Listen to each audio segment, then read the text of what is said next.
Hey guys, tonight we begin with a smile. The kind that looks perfect in black and white photos. The kind that hides 1,000 secrets behind bright lipstick and Brill cream. You stand in a world where happiness is mandatory, fear comes in Tupperware, and every secret is wrapped in the scent of lemon polish. This isn't nostalgia. It's an experiment that America never quite admitted to running.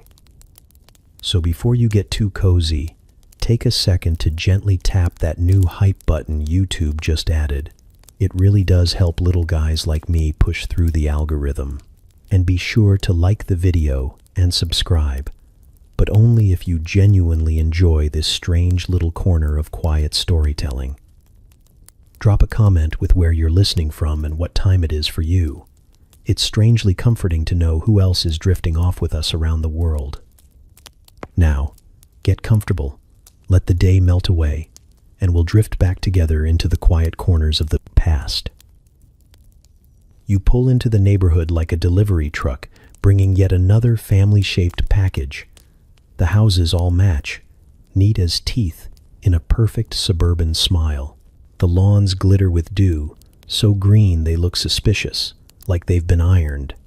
Mailboxes stand at attention, white and proper, as if they've all agreed to behave. You roll down the window and inhale the scent of wet paint, gasoline, and aspiration. The road curves just enough to feel whimsical, but not enough to lose control. Everything here is designed for comfort, predictable, pastel, and politely anesthetized. You're told this is the dream. A single-story miracle bought with low-interest loans and high expectations. The salesman called it modern living, but what he meant was containment with better plumbing. Every house has the same face, only the lipstick shade changes. Baby blue, buttercream, soft pink. They sit in rows like well-behaved students, ready to learn what happiness looks like from a distance. The neighbors wave.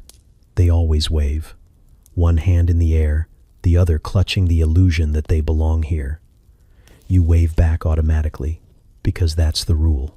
You smile until your cheeks ache, and you tell yourself it's muscle memory forming. The man across the street is washing a car that already shines, and the woman next door is adjusting curtains that don't need adjusting. They both look up at you like you've entered their theater mid-performance. You're not sure whether to clap or apologize. Inside your new home, everything smells like a hardware store trying to pass for heaven. The floors gleam. The wallpaper hums in pastel optimism, and the kitchen hums louder than both, filled with the scent of ambition and canned peaches.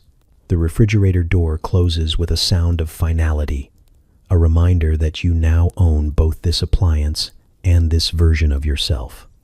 You run your hand over the countertop. It's smooth and cold and promises efficiency.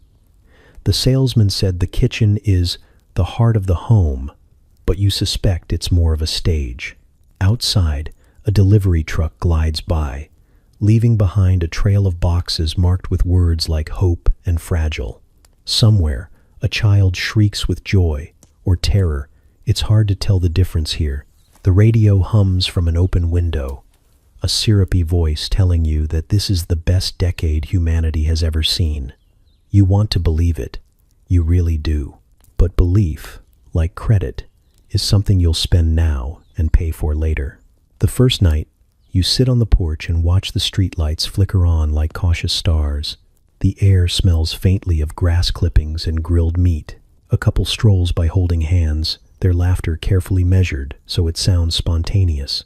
You hear televisions through open windows, game shows, jingles, a laugh track echoing through the evening. It's as if the whole neighborhood shares one enormous living room. You think about in the city you left behind. The noise, the crowd, the honest chaos of it. Here, silence feels curated. Even the crickets seem to chirp at socially acceptable intervals. You sip something cold from a sweating glass and pretend it's peace you're tasting, not sedation. Later, lying in bed, you listen to the faint hum of a world trying to convince itself it's content. The sprinklers click to life in unison, a suburban heartbeat keeping time. You picture the neighbors in their beds, perfectly framed under matching headboards, dreaming factory-issued dreams. Somewhere, a dog barks once, then remembers it's not supposed to disturb the quiet. Morning arrives in Technicolor. The sunlight hits your curtains like an advertisement for optimism. You dress, step outside, and see the paperboy pedaling down the street, flinging folded certainty onto every driveway. Headlines declare that the future is bright, the economy is strong, and your government knows what it's doing. It's comforting, in the same way anesthesia is comforting. You walk to the edge of the driveway and wave again. The man across the street waves back. He's still washing his car. The woman still adjusts her curtains. You nod politely, because that's what good neighbors do. You start to realize that here, life isn't lived, it's maintained, trimmed, polished, dusted, and displayed. A small bird lands on the mailbox and tilts its head, curious. For a moment, you envy it. Then you remember it can leave whenever it wants. You smile again, because everyone is watching, and the dream demands a smile. In the distance, a train whistle blows, soft and lonely. It's the only thing that sounds real. You stand there for a moment longer, bathed in the perfect light of an artificial morning, and you tell yourself again that you've made it, that this is safety, that this is home. You open a magazine and there it is, the blueprint for happiness. A father in a crisp suit, a mother in pearls, two kids who look like they were drawn by a committee. They're frozen mid-laughter around a dinner table that gleams like it's made of promises. The headline calls them the average American family, as if statistics could smile. You stare at the picture long enough that it starts to feel like an instruction manual. This is what you're supposed to be, even if you're not sure you've been issued the right parts. In the pages of Life and Look, normal isn't an accident, it's manufactured. The editors select each detail like curators of collective delusion. The husband earns exactly enough to afford comfort, but not rebellion. The wife never sweats, never doubts, and never ages. The children exist to advertise the future. Even their dog has better posture than most people. You read the captions that describe them as everyday Americans, and you wonder how every day can look this polished when your breakfast cereal has the texture of disappointment. Television follows the script.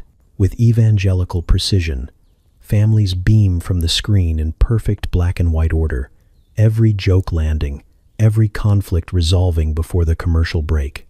You sit on the couch, half watching, half measuring your own life against theirs.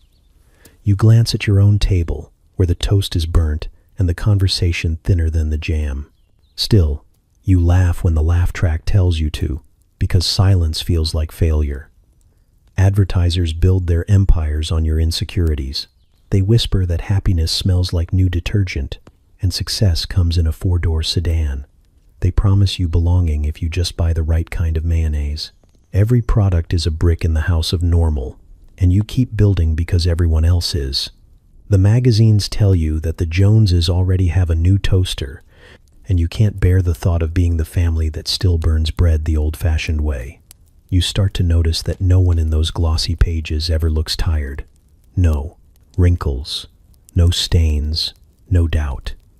They seem to glide through their days like angels in aprons. But when you look around, the real world doesn't match the print. The neighbor's husband drinks too much. The woman next door cries in her garden when she thinks no one can see. The mailman lingers a little too long at her fence, and both pretend it's just small talk. None of that makes the papers. The editors crop out the mess before it reaches the page.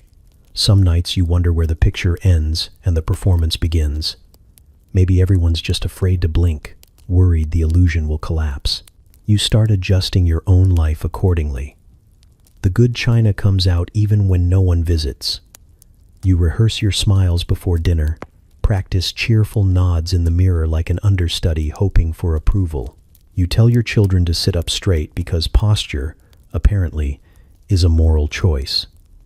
And yet, even as you chase that version of normal, Something inside you twitches at its edges. You can feel the lie humming under the wallpaper. It's not a malicious lie, more of a collective misunderstanding, the kind people maintain out of politeness. You try to imagine what would happen if everyone stopped pretending at once. Would the lawns wilt? Would the magazine photographers vanish in a puff of mid-century dust? Or would people simply breathe for the first time in a decade?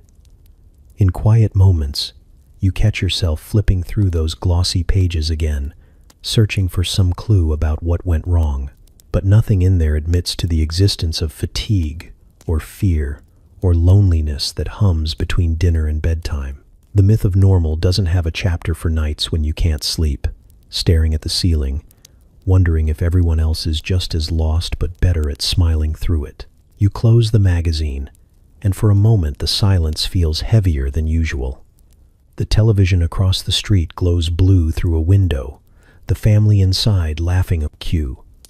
You almost envy them, but then you realize they're probably watching the same show, measuring themselves against the same unreachable fiction.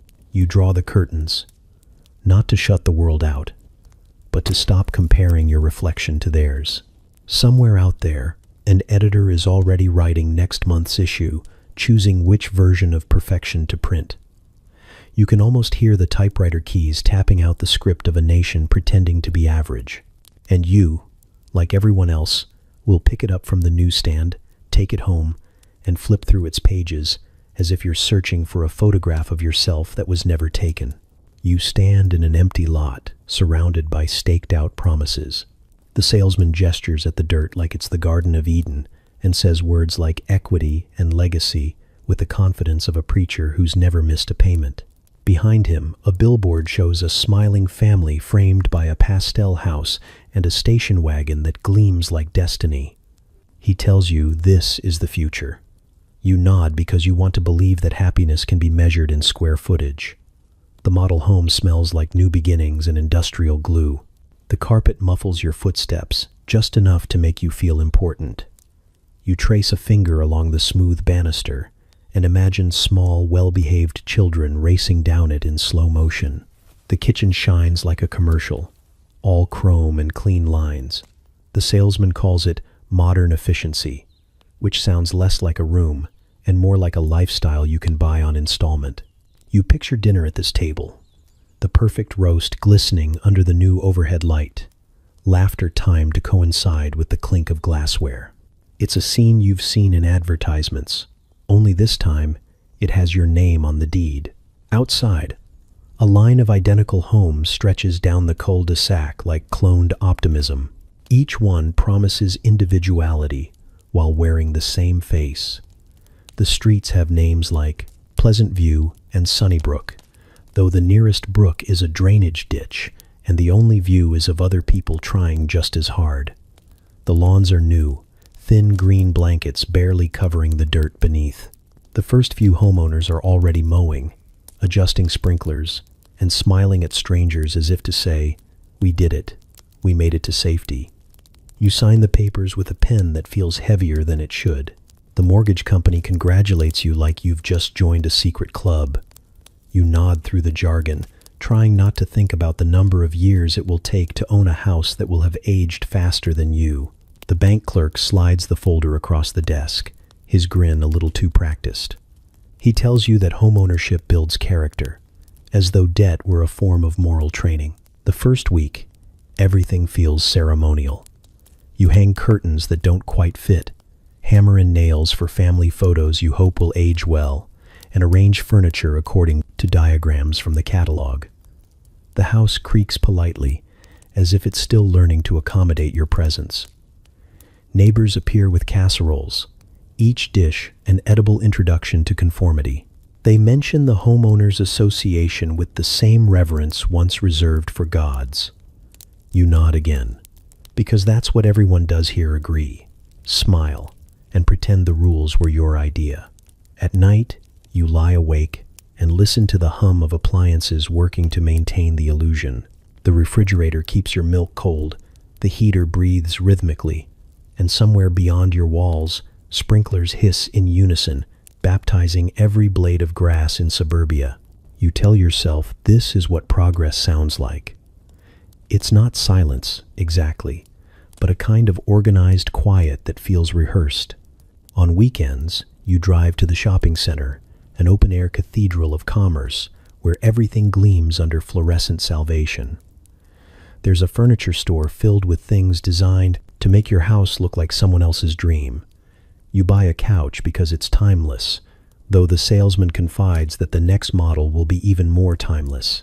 At the hardware store, men in plaid shirts discuss the sanctity of the backyard, measuring worth in fences and patio sets. You join the ritual because everyone else is doing it, and belonging always costs something. Months pass, and the neighborhood begins to hum with its own rhythm. The women trade recipes, the men trade lawnmower tips, and the children trade secrets they're too young to understand. Every driveway becomes a stage for quiet competition. Whose roses bloom first, whose car shines brighter, whose happiness looks most authentic under the Sunday sun. You start to realize that perfection isn't a state of being. It's a performance with no intermission. The mortgage statement arrives in the mail, and for a moment, you just stare at it.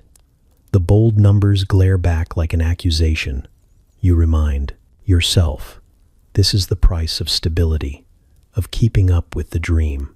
You make the payment, because not paying would mean failure, and failure isn't part of the brochure. Sometimes, when you stand on your front porch at dusk, you catch your reflection in the window and almost don't recognize yourself. You're smiling, but it's the kind of smile that's been practiced into habit. Behind you, the lights of your home glow warm and inviting. From the street, it probably looks perfect. From inside, it's something else entirely, something fragile and a little too quiet. You take a deep breath, feel the artificial calm settle over you, and remind yourself again that this is what you wanted. Happiness per square foot, safety you can landscape, a dream built on concrete and credit. And as the streetlights flicker on, one by one, you realize the blueprint was never for a home. It was for you. You wake up to the sound of the percolator gurgling like a polite machine with a caffeine addiction. The kitchen glows in soft morning light, and you can almost hear the hum of collective domestic purpose rising from every house on the street. The war is over, and the factories are quiet now. The women who once welded planes and packed ammunition are back in kitchens, stirring sugar into coffee and smiling for husbands who've returned home to a country determined to keep things neat. You watch them, neighbors, friends, strangers on magazine covers, each dressed like hope has a uniform. Hair curled, lipstick precise, an apron tied so tight it might be holding the decade together. They move through their routines with the grace of choreography, as if the entire nation depends on synchronized ironing. Breakfasts appear like clockwork. Toast, bacon, coffee, a kiss on the cheek. No one speaks of exhaustion, though it sits at the table like an uninvited guest. In this new economy of appearances, femininity is both the product and the performance. The ads call it feminine charm, but it's really unpaid labor disguised as glamour. You see women on television cleaning spotless counters with smiles that don't blink, their voices light and instructional, like angels with sponsorship deals. A woman's touch makes a house a home, the announcer says. And across the country, millions nod obediently while scrubbing tile grout. But beneath the pearls and perfume, there's a faint vibration of unease, like a radio tuned, slightly off frequency. These women remember how it felt to work to matter outside the walls of a living room. Some of them still keep their old factory badges tucked away in drawers, souvenirs from a brief season of independence. The country thanks them for their service, then quietly reminds them where they belong. The assembly line has been replaced by a vacuum cleaner, and the shift never ends. At the grocery store, the aisles glisten with packaged progress. Canned vegetables, powdered potatoes, instant pudding. Every innovation promises to save time, though no one can quite explain what the time is being saved for. You see mothers pushing carts like they're steering small ships through a sea of consumer confidence, comparing labels that all whisper the same promise. If dinner is good enough, maybe everything else will be too. The conversation in living rooms changes. Dreams shrink to fit inside drapes and dishes. Magazines print diagrams of ideal table settings, the geometry of good manners laid out like battle plans. There's an art to entertaining without revealing you're tired, a science to smiling through disappointment. The women learn quickly. They exchange recipes the way soldiers share rations, small comforts passed between those quietly surviving the same campaign. At night, when the children are asleep and the dishes done, they light cigarettes and sit by the window, faces lit by the soft orange glow of reflection. The house is silent except for the ticking clock and the whisper of fabric softener in the dryer. Some think about what might have been if the war hadn't ended. Others imagine a future where their daughters won't have to apologize for wanting more than matching curtains. You realize perfection isn't a feeling, it's an assignment. The house must look alive, even when no one in it feels that way. The good wife becomes an emblem, a symbol of stability in a country terrified of chaos. She keeps the fridge stocked, the children polished, the husband calm. Her happiness is assumed, her exhaustion invisible. She doesn't complain because that would sound ungrateful, and gratitude is the currency of contentment.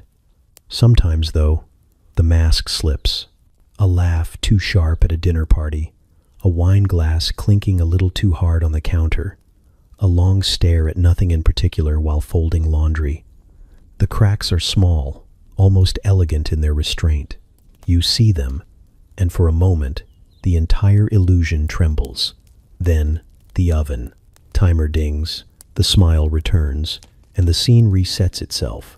Outside, the neighborhood glows under porch lights, a constellation of quiet endurance. Somewhere, a radio plays a love song soft enough to believe in.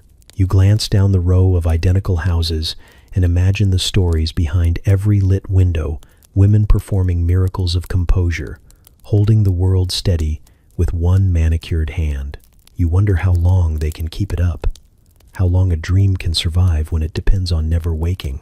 In the morning, they'll tie their aprons again and start the music over. The bacon will sizzle, the coffee will gurgle, and the nation will exhale in relief at the sight of order restored. Perfection, after all, has become America's favorite pastime, and in kitchens everywhere, the women keep playing, smiling through the steam, pretending they can't feel the burn. The morning begins with the hiss of the percolator, a sound that feels both comforting and accusatory. You sit at the kitchen table, hands wrapped around a mug that's chipped but loyal, watching the steam rise like a spirit escaping. The light through the curtains is soft and filtered, the color of a diluted dream. Somewhere outside, a lawnmower coughs to life, the suburban rooster calling everyone to another day of polite endurance. You take a drag from your cigarette, its glow the only real warmth in the room. The radio hums faintly in the background, news, weather, a cheerful host pretending that the world makes sense. The announcer says the Dow is up, the skies are clear, and America is thriving. You nod, as if your agreement could make it true. The ashtray fills slowly beside the half-eaten toast, the smoke rising in perfect rhythm with your exhale. The coffee is strong, bitter, and slightly burnt. You drink it anyway. It's not about flavor, it's about momentum. You need something to push you into motion, to make the day happen whether you want it to or not. Around you, the kitchen hums with quiet expectation. The refrigerator clicks, the clock ticks, and the wallpaper's yellow flowers seem to lean closer, watching. Everything in this room has seen too much pretending to be fine. Your husband folds his newspaper with military precision. He smells faintly of shaving cream and routine. He's already halfway gone mentally at the office, emotionally wherever men go when silence becomes easier than conversation. He says something about interest rates, or politics, or the neighbor's new Buick. You nod again. Nodding is your superpower now. It fills the spaces where truth doesn't belong. When he leaves, you clear the dishes that barely got used. You wipe the counter even though it's already clean. You do these things because stillness feels dangerous. The house creaks softly as it exhales into emptiness. Somewhere upstairs, the children stir, half dreaming their way toward another day of perfect attendance and quiet obedience. You glance at the clock, again, counting down to the next set of tasks. There's always another load of laundry, another floor to polish, another dinner to plan. Productivity has become your alibi. The phone rings once a neighbor checking in, not out of friendship, but to make sure your version of happiness still matches hers. You trade small talk about weather and recipes, both of you weaving the same script. She laughs too loudly when she says her husband's working late again, and you laugh too, because that's what solidarity sounds like here.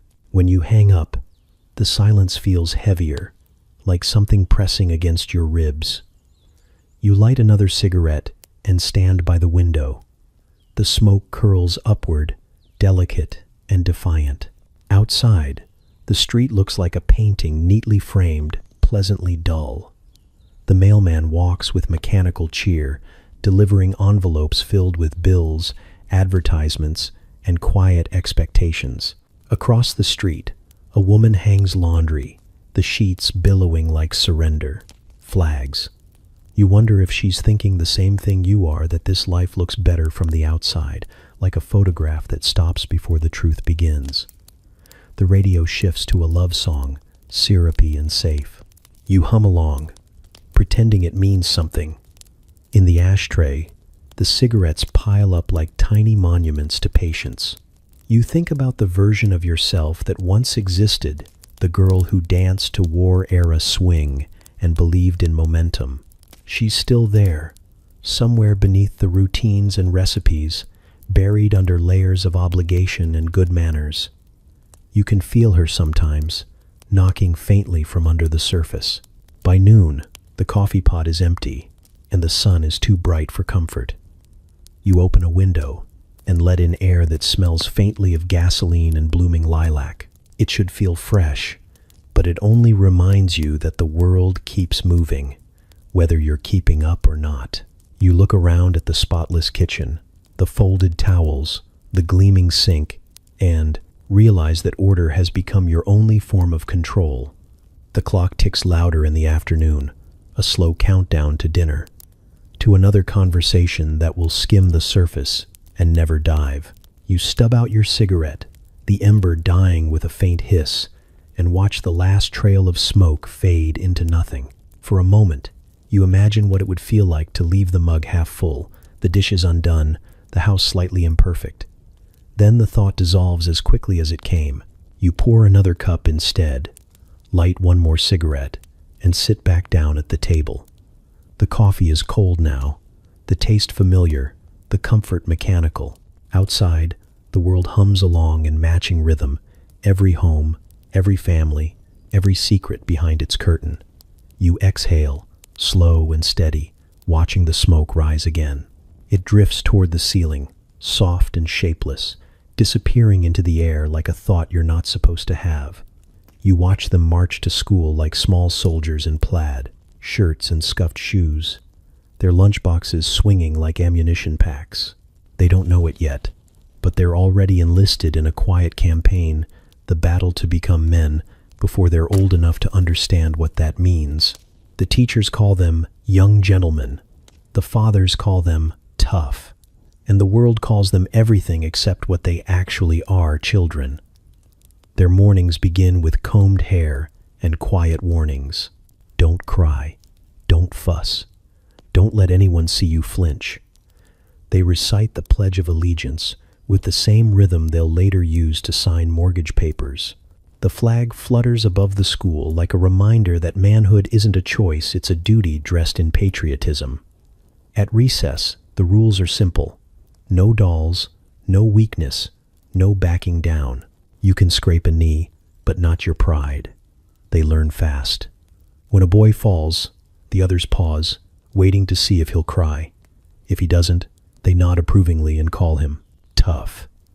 If he does, they look away. The teacher pats his shoulder, says, "Big boys don't cry," and moves on. A lesson is learned, though no one writes it on the chalkboard. Somewhere deep inside, a small switch flips. Emotion becomes something to hide, tenderness something to unlearn. At home, fathers polish the myth like it's family silver. They teach their sons how to shake hands firmly, how to mow in straight lines, how to hold silence like a weapon. Affection is implied, but rarely spoken. The television reinforces it with cowboys, detectives, and astronauts men who never blink, never stumble, never ask for help. You watch them watching those men, trying on stoicism like an oversized coat that doesn't fit yet. Dinner conversations are filled with coded expectations. "You're the man of the house when I'm gone," the father says, handing down responsibility like an heirloom. The boy nods solemnly, though he still sleeps with the hallway light on. He doesn't understand the weight of those words yet, only that they sound important. His mother smiles softly, proud and sad at once. She knows what this transformation costs, but she doesn't interfere. The country has made its choice. Boys will be men, and men will be steel. In the evenings, you hear them outside, turning sticks into rifles, pretending to save the world from villains they can't name. The air smells of cut grass and make-believe bravery. They shout commands, stage imaginary battles, and collapse dramatically onto lawns before getting up to do it again. The laughter carries a strange echo innocence, rehearsing for something it doesn't understand. The adults watch from porches, amused, proud, unaware of the script already writing itself into their bones. The world keeps feeding them stories of conquest and courage.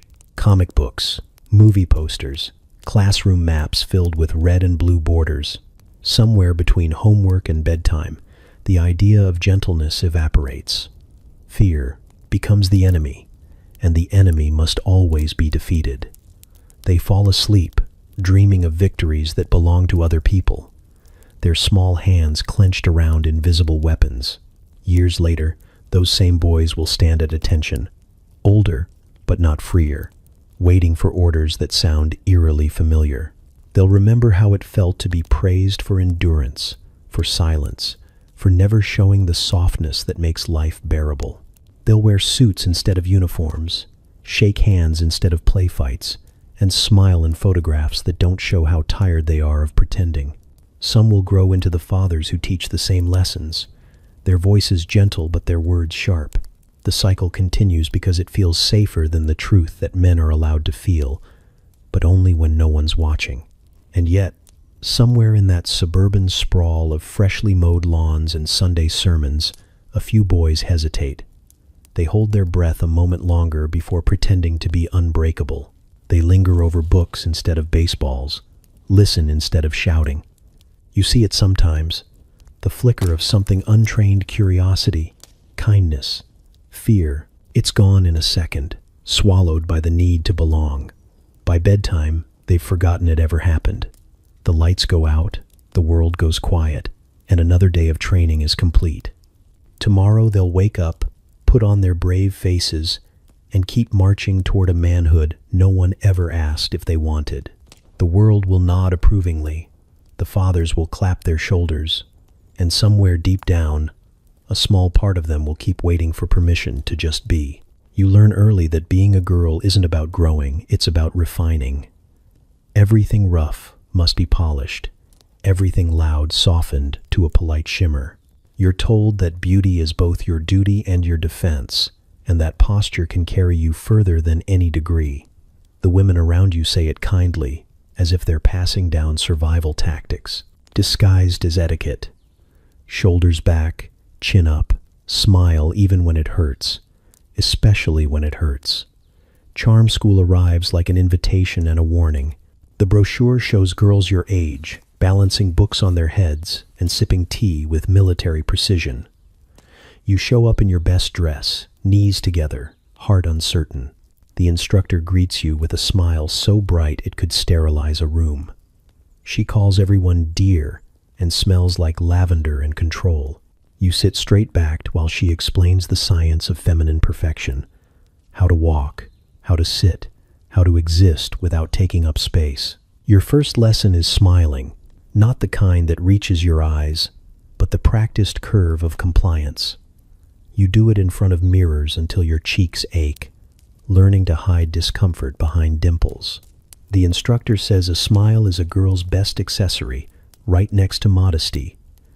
You're told to always appear approachable, never opinionated.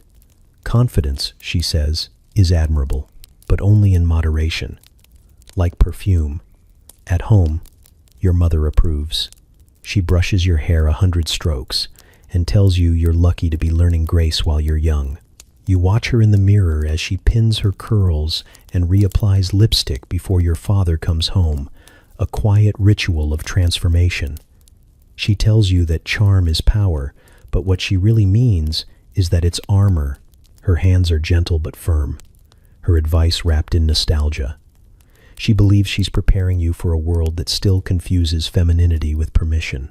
In the classroom, you practice balance books on your head, patience in your posture. You're told never to slouch, never to frown, never to let anyone see your hunger for food, for knowledge, for anything that might make you difficult to manage.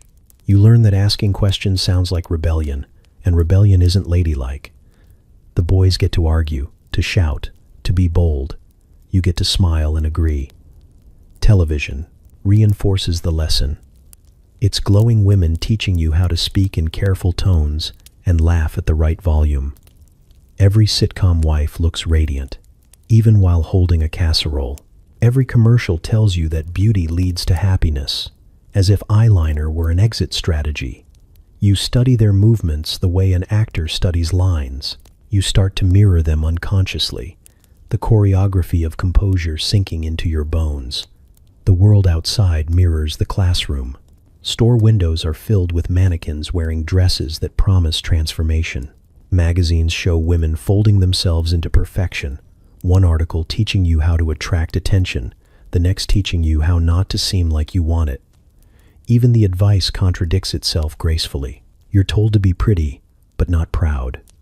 Charming, but never intimidating. It's a dance performed in high heels on polished floors, and everyone insists it's effortless. You laugh when expected, nod when appropriate, and collect compliments like currency.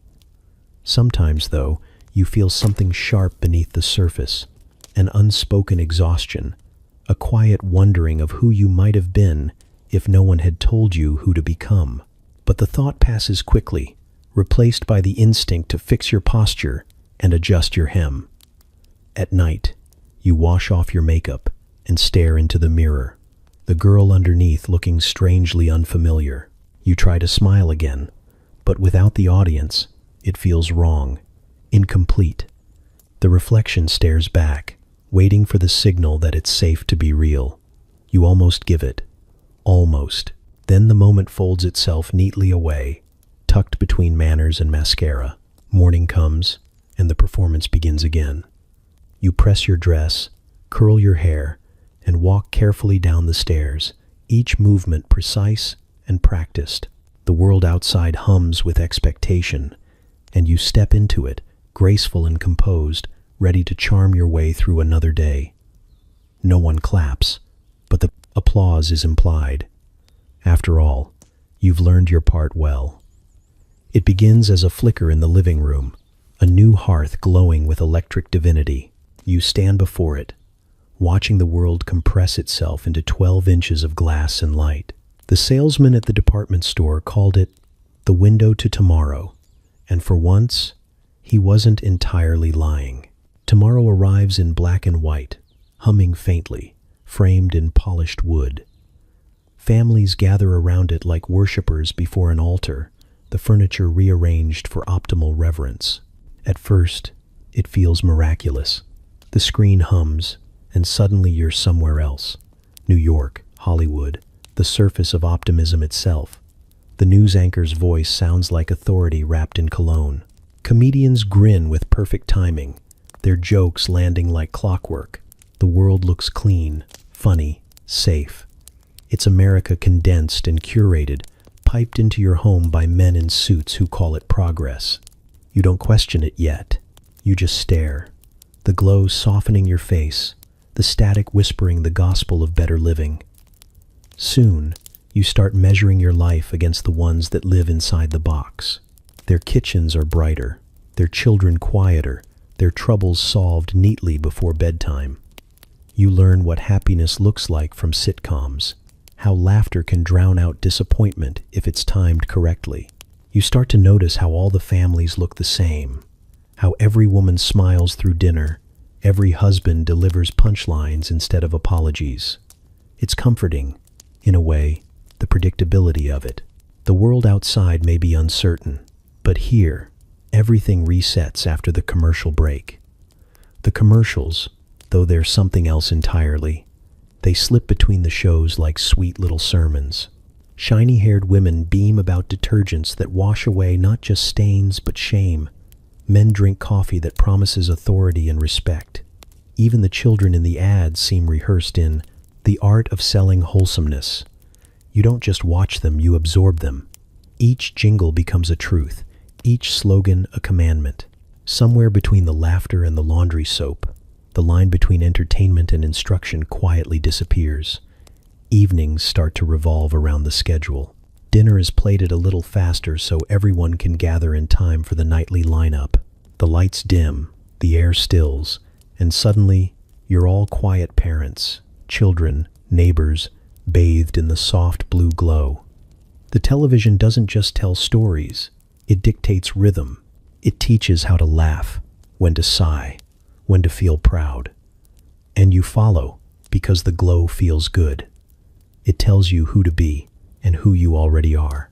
Outside, the world keeps moving: wars, protests, elections. But inside, the screen filters it into something easier to swallow. The news anchors smile even when the headlines bleed. Their tone never wavers. Their ties are always straight. You start to believe that if the people on television aren't worried, you shouldn't be either. The medium itself becomes the message. Everything is fine, and if it isn't, it soon will be. Just stay tuned. The children grow up fluent in its language. They quote catchphrases instead of prayers, recite ad jingles with perfect recall. When they play house, they mimic what they've seen: wives with aprons, husbands with briefcases, smiles that never falter. The television doesn't raise them exactly, but it scripts them, word by word, gesture by gesture. You begin to notice the silence that falls after it's turned off. The room feels too big, too empty. The faces of your family look slightly different without the glow, more human, less edited. Conversations stumble, awkward without the cue of laughter from invisible audiences. Someone says something real, and no one knows what to do with it. You turn the set back on, and the moment disappears in a wash of light. By the end of the decade, the television is no longer new, it's necessary. It's the pulse of the household, the narrator of national dreams. The voices from the box sound like old friends, though you've never seen them outside that frame. They tell you what to buy, what to fear, what to hope for, and you listen, faithfully, because it's easier than thinking too hard about anything else. Sometimes, late at night, after the broadcast ends and the screen fades to static, you catch your reflection in the glass. For a second, it looks like you're inside it, part of the story. The glow flickers across your face, soft and distant, as if it's still trying to teach you something. Then the hum fades, the house falls silent, and you realize the prophet never stopped preaching, it just needed you to keep watching. You don't notice it happening at first. The melody just hums in the background, soft, catchy, harmless. A jingle about soap that somehow makes you feel cleaner before you've even used it. You hum it while doing dishes, while folding laundry, while pretending the ache in your chest is just exhaustion. The rhythm burrows in, cheerful and insistent, whispering that your life could be easier, brighter, more fragrant. You believe it, because the voice on the radio sounds so certain. The commercials come between the shows you love, but slowly, they start to feel like the main event. They're brighter, slicker, faster. Smiling women twirl through spotless kitchens. Men grin beside cars that promise freedom without risk. Children bite into cereal that guarantees a happier childhood.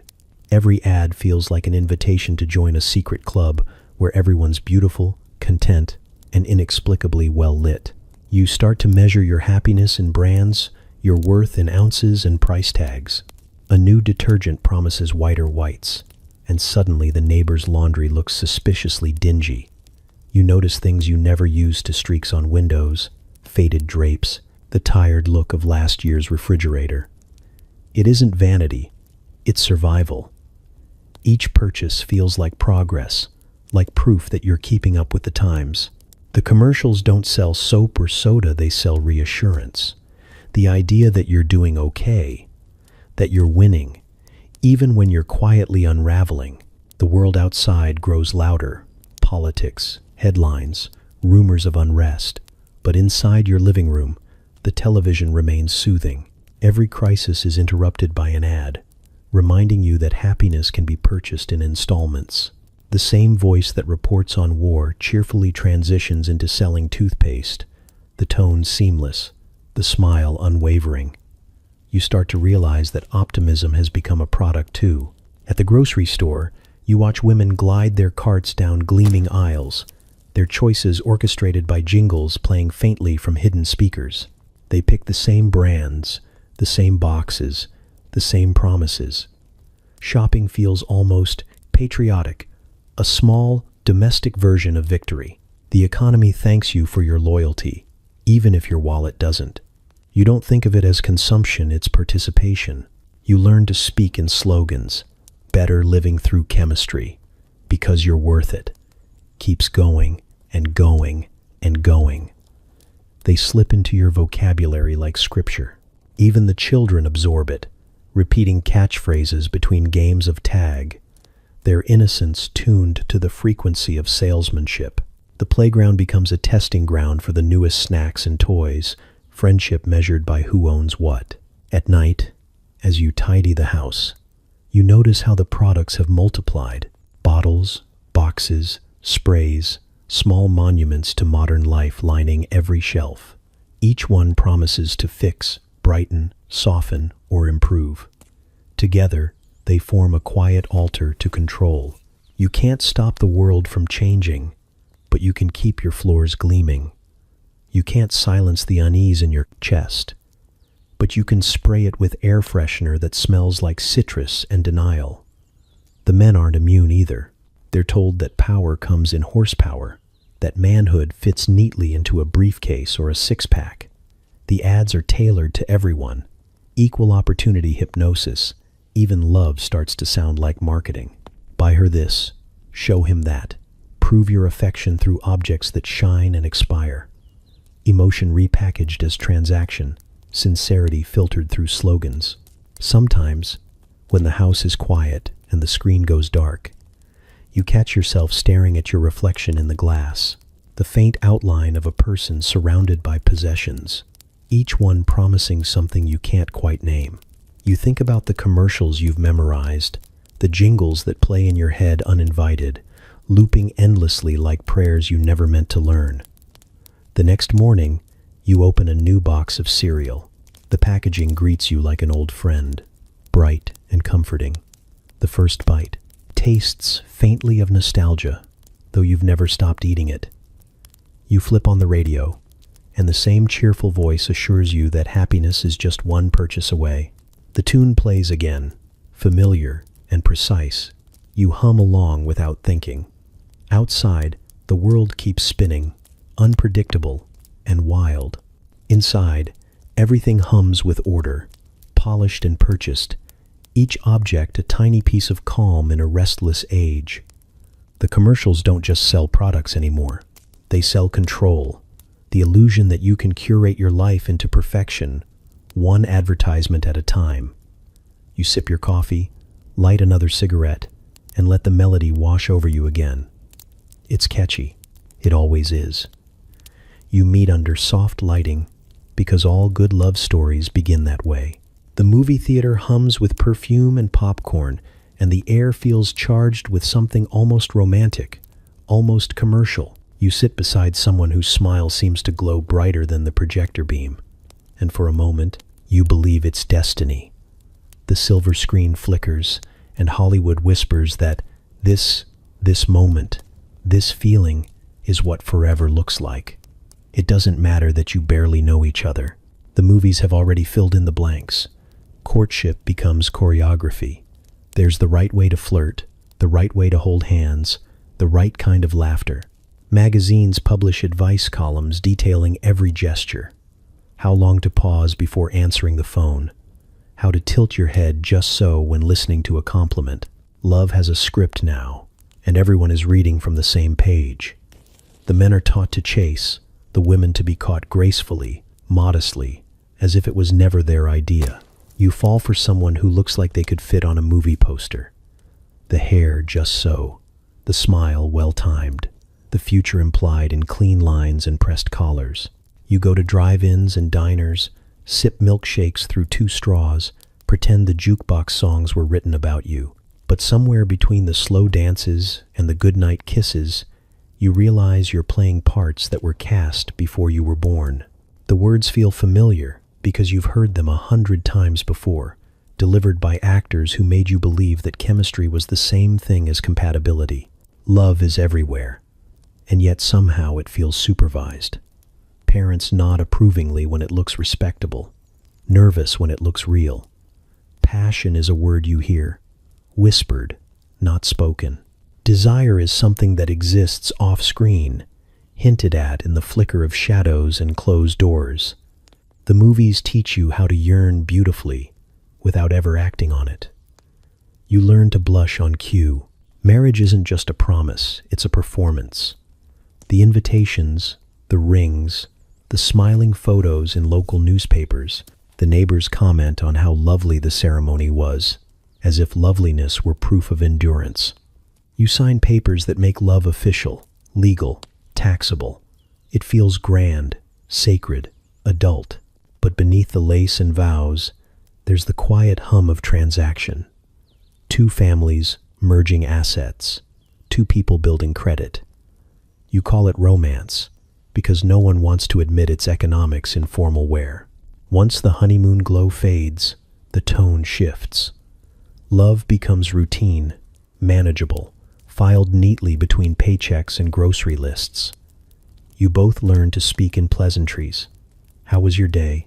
Replaces, what do you dream about? The spark that once felt cinematic now flickers like a dim lamp you forget to turn off. And yet, there's comfort in the predictability. Stability has its own kind of seduction. You tell yourself that real love is less about fireworks and more about furniture payments. Still, every so often, you catch a glimpse of the old illusion. Maybe it's a song on the radio or a scene in a movie where 2 strangers kiss in the rain. It stirs something in you, an ache for the kind of love that never existed, except on film. You look at your partner, across the table, their face softened by the glow of the television, and wonder when you both became extras in your own story.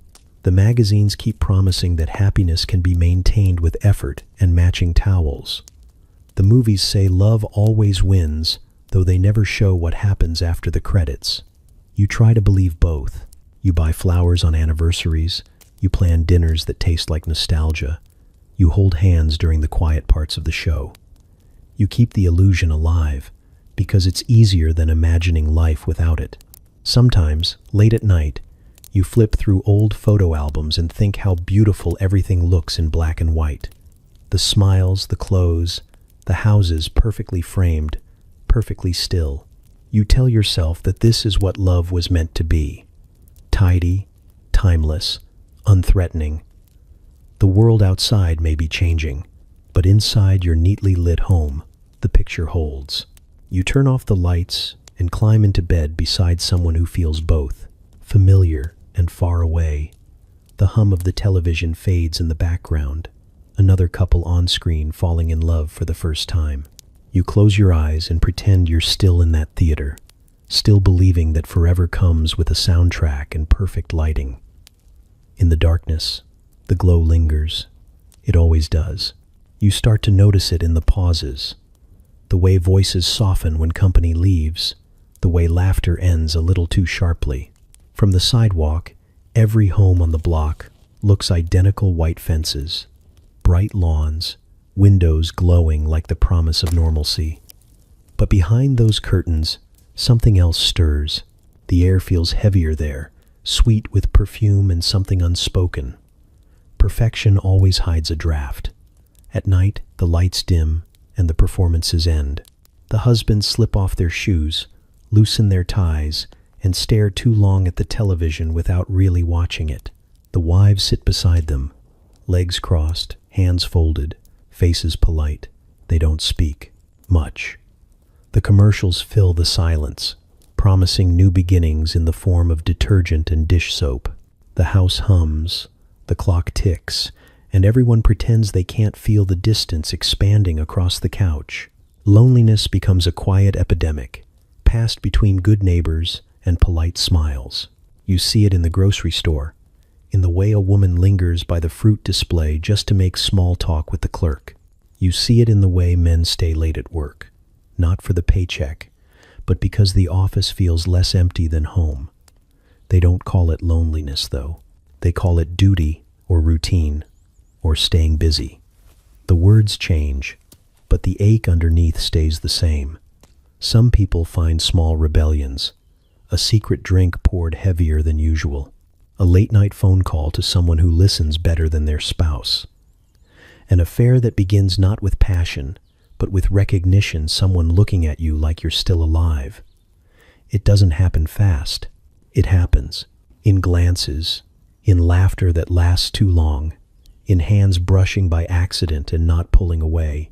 You tell yourself it's harmless at first, that you deserve a little warmth in a world that's gone cold. The motels on the edge of town are discreet, dimly lit, and booked under names that don't exist.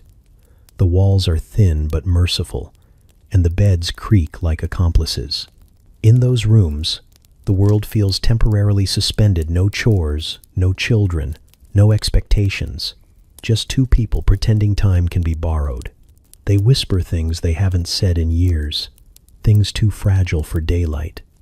Then it's over, and the illusion folds back into silence. You return home, back to the script, back to the same four walls that remember everything. But it's not always infidelity that fills those dark corners. Sometimes rebellion looks quieter. A woman writing poetry in a notebook she hides in the pantry. A man taking long drives at dusk just to be alone with his thoughts. A mother sneaking moments of stillness after the children sleep, staring out the kitchen window at a world she's not part of anymore. Freedom becomes a private, invisible act, measured not in miles, but in breaths. The gossip mills grind quietly beneath all this. A neighbor's car parked somewhere it shouldn't be.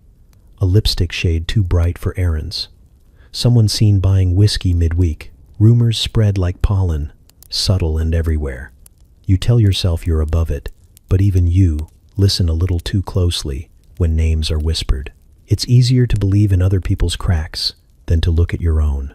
By day, the facades are flawless. The lawns are trimmed, the smiles are polished, the handshakes firm.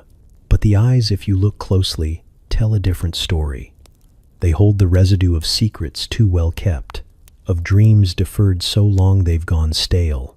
You start to wonder if anyone in this neighborhood truly knows anyone else, or if you're all just mirrors, reflecting versions of what's expected. Late at night, when the house is still, and the only sound is the faint buzz of the refrigerator, you sit in the dark and think about how strange it is to live like this, so close to others, yet so far from being seen. You imagine all the quiet acts unfolding around you. A wife weeping into her pillow without knowing why. A husband staring at his reflection, wondering when he started to look like his father. A teenager dreaming of leaving and never coming back. The walls hold it all. These silent confessions layered like wallpaper. By morning, the sun will bleach it all away, and everything will look perfect again. The neighbors will wave, the lawns will shine, the same polite smiles will return, but the cracks will still be there, invisible and widening, the proof that behind every door Beneath every performance, someone is still searching for something real in the echo of a perfect life. You open the cookbook like scripture, its pages stained with butter and obedience. The instructions are clear, the ingredients precise, the tone comforting in its certainty. There's no room for improvisation here, only repetition. You measure, mix, and fold, because control tastes better when served hot. Every recipe promises the same thing: stability, satisfaction, a well-fed family that never asks why dinner always feels like performance art. The kitchen is your stage. The counters gleam, the apron ties tight, the oven hums like applause. You chop vegetables with rhythmic precision, the knife keeping time against the cutting board. The smell of onion and nostalgia fills the air. It's supposed to feel wholesome, this daily ritual of nourishment.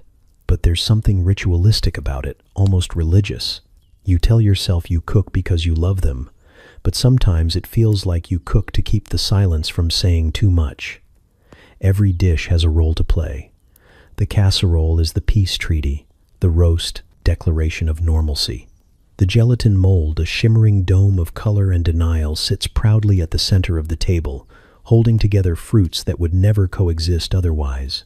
You pretend not to notice how absurd it looks, because in this decade, presentation counts for everything. The more artificial the color, the more it's praised for being modern. You could almost believe progress has a flavor. Recipes pass between women like coded messages. At church picnics and Tupperware parties, they trade index cards filled with instructions for both food and survival. Add 1 can of condensed soup to mask the bitterness. Stir frequently, even when it hurts. Serve warm, even when you're not. Each recipe begins with a promise and ends with a smile. The language is simple, but what they're really saying is, this is how you endure. You host dinner parties that look like victory. The table set perfectly, the napkins folded like origami patience. The husbands laugh too loudly, the wives sip wine in delicate sips that disguise exhaustion. Compliments are exchanged like currency. Your pot roast is divine. Your home is beautiful. Your life must be perfect. You smile and nod, though part of you wonders if they taste the same faint bitterness under all the seasoning. You serve slices of your composure, careful not to let any real feeling spill onto the tablecloth. In the kitchen, away from the laughter, you breathe easier. The dishwasher hums like a lullaby, the counter sticky with evidence of effort. You scrape plates with quiet precision, each scrape erasing a piece of the evening's performance. It's easier here, surrounded by the mess. The kitchen is where truth lives, even if it's silent. You stir leftovers in the pot, watching them swirl like memories. Too much salt, not enough time. The magazines say food is love, but it feels more like choreography. Each meal is a message, each recipe a peace offering wrapped in pastry crust. The perfect dinner becomes the proof that everything's fine. No one mentions the tension that simmers beneath the surface, the exhaustion folded neatly between layers of lasagna. You just keep stirring, smiling, serving, because in this world, nourishment isn't just about hunger. It's about keeping everyone too full to notice what's missing. You've learned that cooking keeps the chaos contained. When the world outside threatens to shift, you bake. When emotions threaten to rise, you knead them down with flour-covered hands. The oven timer becomes a heartbeat, the clatter of dishes a lullaby against unrest. You tell yourself you enjoy it, that feeding others gives life meaning. But some nights, as the smell of dinner fills the house, you realize you're feeding something else too. Expectation, illusion, the quiet ache of duty disguised as devotion. And when it's all over, when the plates are empty and the family dispersed to separate rooms, you stand alone in the dim kitchen light. The leftovers cool on the counter, the air thick with the scent of effort. You wipe your hands on your apron and stare at the dishes, piled high, small monuments to the day's performance. Somewhere in the house, the television murmurs another perfect family smiling through a perfect meal. You listen for a moment, then turn back to the sink. Tomorrow, there will be another dinner, another recipe, another performance. You'll measure, stir, and season until the taste of exhaustion disappears again. You'll serve love the way you've been taught to, warm, pretty, and safely contained beneath a golden crust. And as the family smiles and the room fills with small talk and steam, you'll know the truth hidden beneath the flavor, that some hungers were never meant to be fed. You wake up early because virtue, like coffee, is best served before noon. The house smells of starch and hairspray, the sacred incense of respectability. You dress in your Sunday best, the fabric stiff with expectation, and gather your family like props for a photo that hasn't been taken yet. Outside, the neighborhood hums with the same quiet choreography, cars polished, ties straightened, smiles rehearsed. Salvation waits at the corner, and everyone is driving toward it at the same speed. The church stands proudly on Main Street, its steeple pointing heavenward like an antenna tuned to propriety. The bell tolls in measured tones, summoning not sinners but citizens. You step inside and are met by a wave of perfume, polished pews, and voices pitched somewhere between sincerity and performance. The air feels heavy with collective effort. You take your seat, nod politely to the family in front of you, the ones with the perfect children and the perfectly concealed misery, and try to look pious without sweating. The pastor smiles from the pulpit, voice smooth as buttercream, words well worn from repetition. He speaks of grace, humility, forgiveness, but mostly he speaks about order. The congregation nods in unison, as if salvation were something that could be earned through agreement. You follow along, mouthing the hymns, your voice just loud enough to blend in. Around you, hats tilt and pearls gleam, every gesture choreographed to suggest moral cleanliness. The choir sings about heaven, but it sounds suspiciously like conformity. You glance around and realize that no one here is really praying. They're watching each other, themselves, the invisible scoreboard of decency.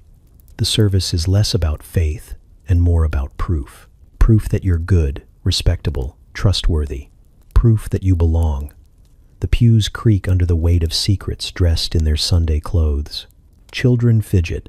Husbands check their watches. Wives smile too tightly. The pastor speaks about sin in the abstract, careful never to get too specific. The unspoken rule is that everyone here sins the same polite way. The real sermon is preached in the side glances, the post-service conversations, the hierarchy of whose casserole wins the potluck and whose doesn't. Forgiveness is optional, but appearances are mandatory. After the final hymn, the crowd spills out onto the church steps, squinting against the sunlight and their own relief. The small talk begins a symphony of compliments and coded judgments. Your daughter's grown so tall means, I hope she's not trouble. You look wonderful means, I've been comparing myself to you since Lent. The laughter rings too high, too bright, like bells tuned slightly off key. You join in, because sincerity would feel almost vulgar here. The church lawn becomes a stage for social theater. Men discuss lawn care and rising costs.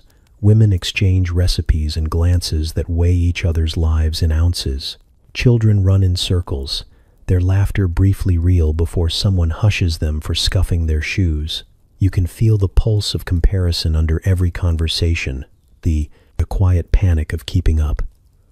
No one wants to fall behind spiritually or socially, though it's hard to tell which matters more. Back home, the illusion continues. You place your Bible neatly on the coffee table where visitors can see it. Lunch is served with the same quiet ceremony as communion: roast beef, mashed potatoes, unspoken expectations. The afternoon hums with the residue of righteousness. You tell yourself the service was uplifting, though you can't quite remember the sermon. What lingers isn't the message, but the performance, the subtle comfort of belonging to a congregation that mistakes image for grace.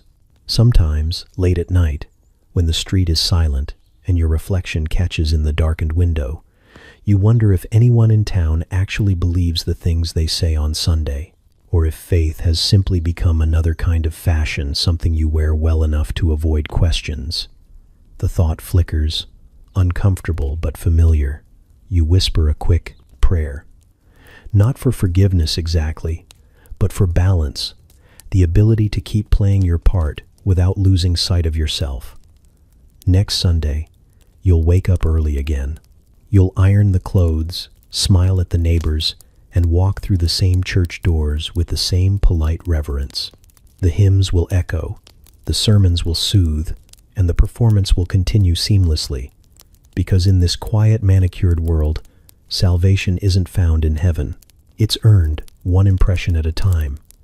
You see the advertisements, first smiling women in spotless kitchens, their eyes soft and serene, holding pill bottles like talismans of composure. The captions read like hymns to balance and grace. For the woman who does too much, one says, help her do it all beautifully. You pause over the image, recognizing the expression on her face. It's not happiness exactly, it's relief disguised as calm. The doctor calls it progress. He speaks with the authority of a man who has never scrubbed a floor while crying. You sit in his office, listening as he lists your symptoms: fatigue, anxiety, sleeplessness. The words sound clinical, detached, but what he's really describing is your life. He assures you it's nothing to worry about, nothing a small white pill can't smooth out. You nod politely because that's what women do when men explain their own exhaustion to them. The pharmacy smells of antiseptic and patience. The bottle fits neatly in your hand, the label promising not cure, but correction. You take the first one after dinner, when the house finally quiets. It dissolves quickly, clean and precise, leaving a faint chalky taste. The effect creeps in slowly, a soft hum under your skin, like someone dimming the lights inside you until everything glows evenly. The sharp edges of thought blur, and for the first time in months, you don't feel the weight pressing behind your ribs. You don't feel much at all. Soon, the pills become part of the routine.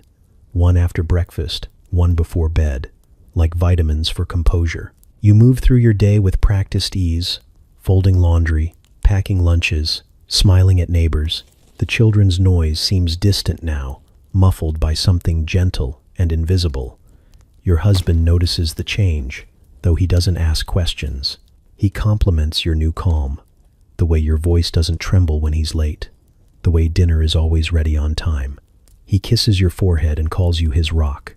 You smile, because the pill helps you remember how. At the grocery store, you overhear other women whispering about it. It really does help, one says, her voice low but urgent. I feel like myself again. The other nods knowingly. You realize you're part of a quiet sisterhood now, a generation of women chemically refined, smoothed out for efficiency. The world praises you for your serenity, never wondering what it costs to stay that way. Magazines call it the miracle of modern medicine.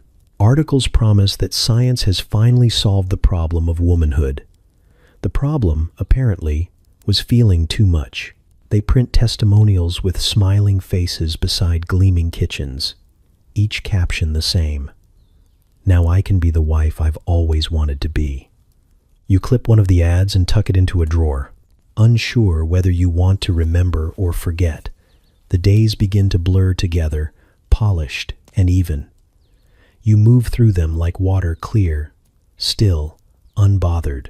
The moments that used to spark emotion, an argument, a missed call, a child's cry, barely ripple the surface now. You think this must be what peace feels like, though it's quieter than you expected. You miss the rise and fall of your own voice, the way laughter once startled you.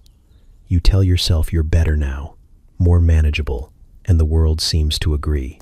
Sometimes, though, in the middle of the afternoon, the silence feels too deep. You stand in the kitchen, spoon in hand, staring at the clock as if waiting for something to happen. The ticking sounds louder than it should. The walls feel too smooth, the air too still. You take another pill, just to level the moment. The hum returns, and everything slides back into place. At night, when the house sleeps, you sit at the vanity and count the tablets left in the bottle. The reflection in the mirror looks composed, her posture perfect, her expression mild. You try to find the woman who used to live behind those eyes, the one who laughed too loudly, who cried in grocery store parking lots, who felt things too deeply to contain. She's still there, maybe, somewhere behind the chemical fog, but she's quiet now, patient, waiting. The next morning the alarm rings, and you rise with practiced grace. Breakfast, children, errands, the rhythm of efficiency. You take your pill with orange juice and swallow it down without hesitation. The world softens at the edges again, obedient and manageable. You smile as the hum returns, the familiar calm settling into your chest. Somewhere deep inside, a small voice whispers that this isn't healing, it's erasure. But the pill makes it easy not to listen. And so, you don't.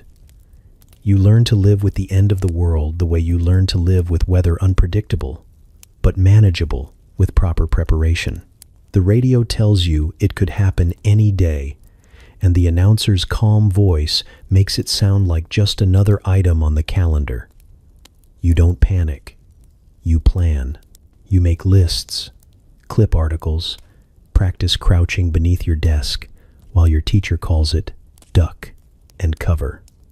The floor smells of chalk and gum, and you stare at your shoes, pretending the wood can stop fire. The fear doesn't come as a scream. It hums quietly under everything, like background static. People talk about radiation and fallout the same way they talk about gardening or new washing machines. The government prints booklets filled with cheerful diagrams of survival, smiling families in tidy clothes, sitting safely in underground shelters. You study the drawings, notice how clean everyone looks. No one in the illustrations ever sweats or wonders who's upstairs turning to dust. Bomb shelters become the new status symbol. The neighbor across the street builds one. First, a sleek, concrete bunker tucked beneath his backyard, complete with canned goods and optimism. He calls it insurance, as if apocalypse were just another accident policy. Soon everyone follows, the sound of shovels echoing through the suburbs like nervous applause. Hardware stores sell out of flashlights, Geiger counters, and canned peaches. The magazines call it preparedness. It feels more like hope with a hard shell. You help paint the shelter walls pastel blue, because even underground there should be color. Your husband installs a tiny radio and shelves lined with canned beans and evaporated milk. You stock the space with crossword puzzles, candles, and a deck of cards as if boredom might be the real enemy. When it's finished, you climb down the ladder and sit on the cot, looking around at this small, artificial version of safety. The air smells like metal and fear disguised as practicality. You try to imagine spending weeks here, listening to static instead of birds, counting the days by the dim hum of survival. Every drill blurs into ritual. The sirens wail, and you move on instinct, close the curtains, grab the children, turn off the lights. The motions are mechanical, the calm rehearsed. It feels like faith in a secular form. The teachers tell the students not to worry. The president promises peace, and the television assures everyone that the bomb is not something to fear, but something to understand. Science, after all, gave it to you. The same science that promises better cars, brighter colors, cleaner kitchens. The atom, they say, is progress. You learn to believe both things at once, that the same hands, capable of destruction, can also save you, if you just trust them long enough. At dinner, you eat under soft light, the television flickering in the corner.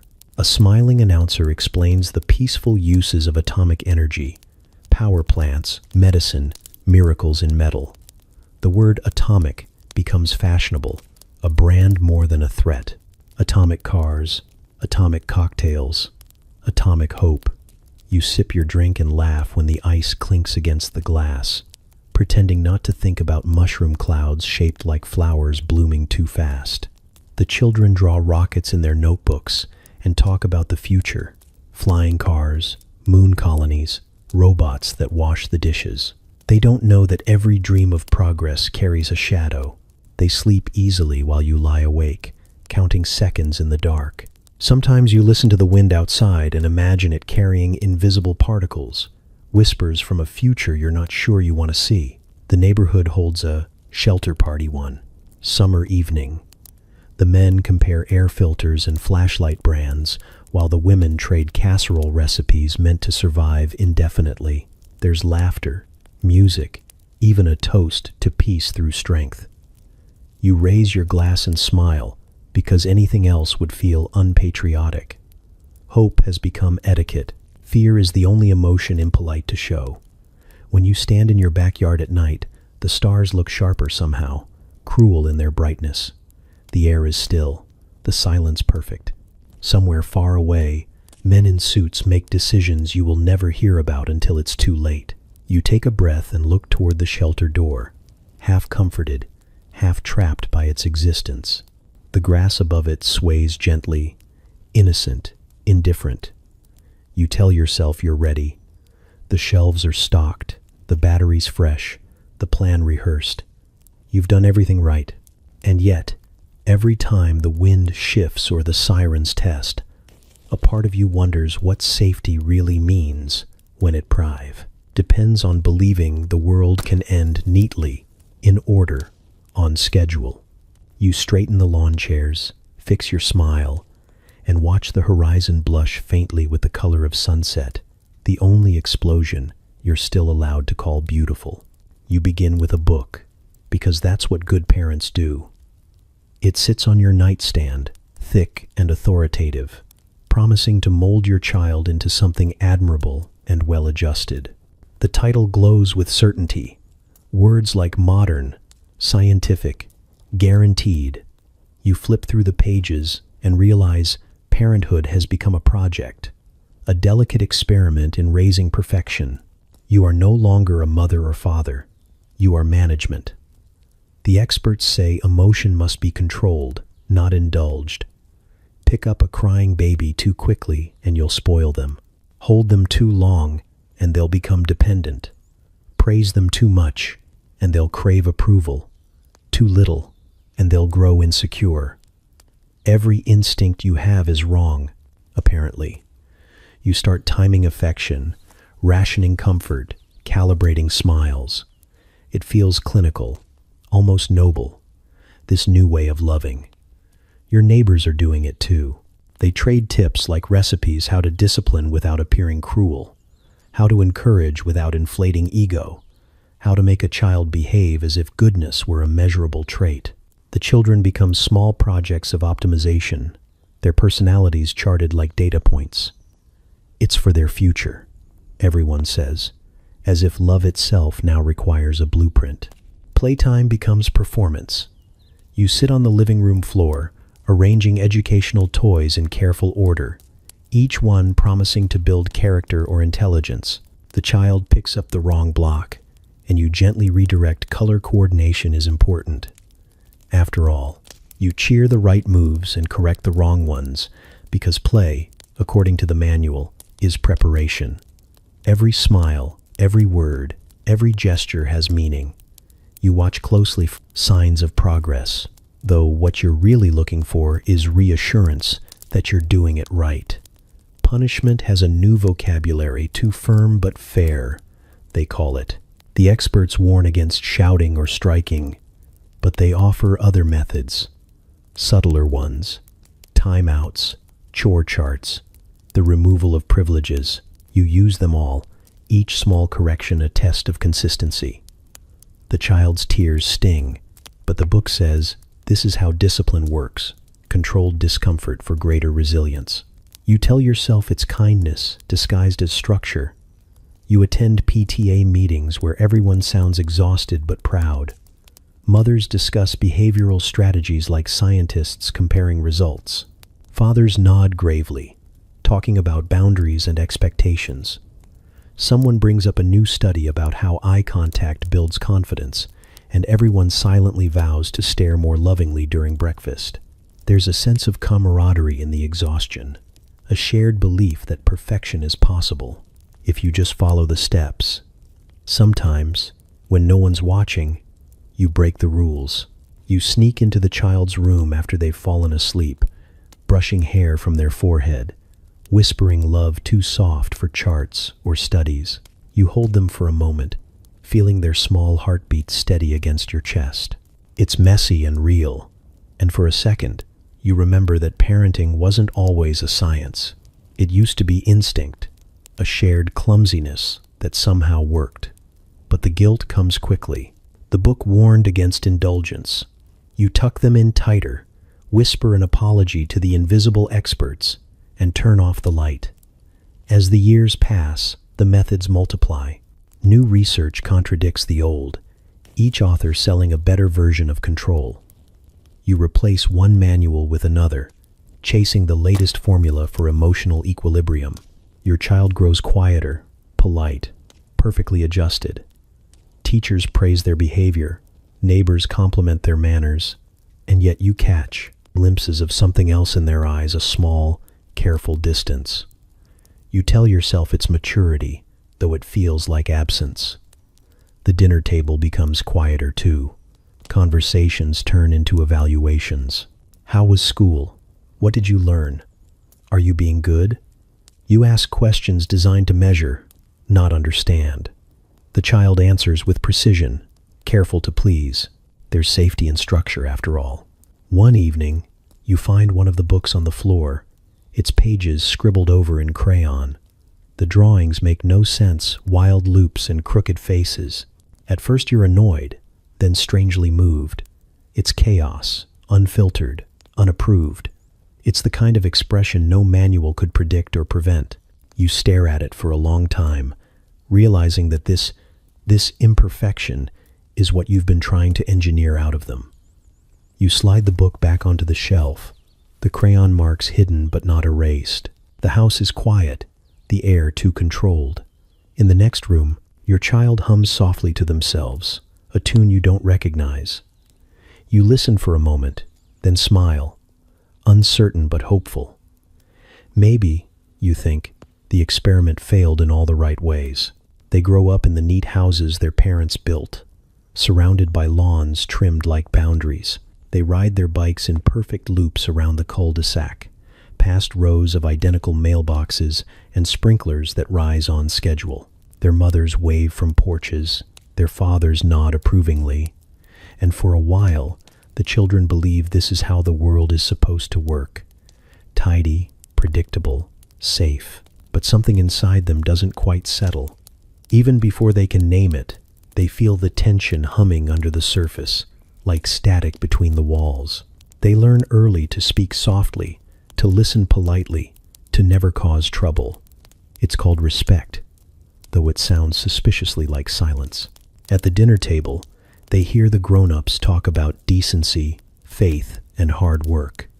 The words are heavy with pride, but hollow in places. They nod, because that's what good children do.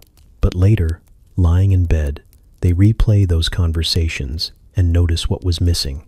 The questions never asked, the doubts never spoken aloud.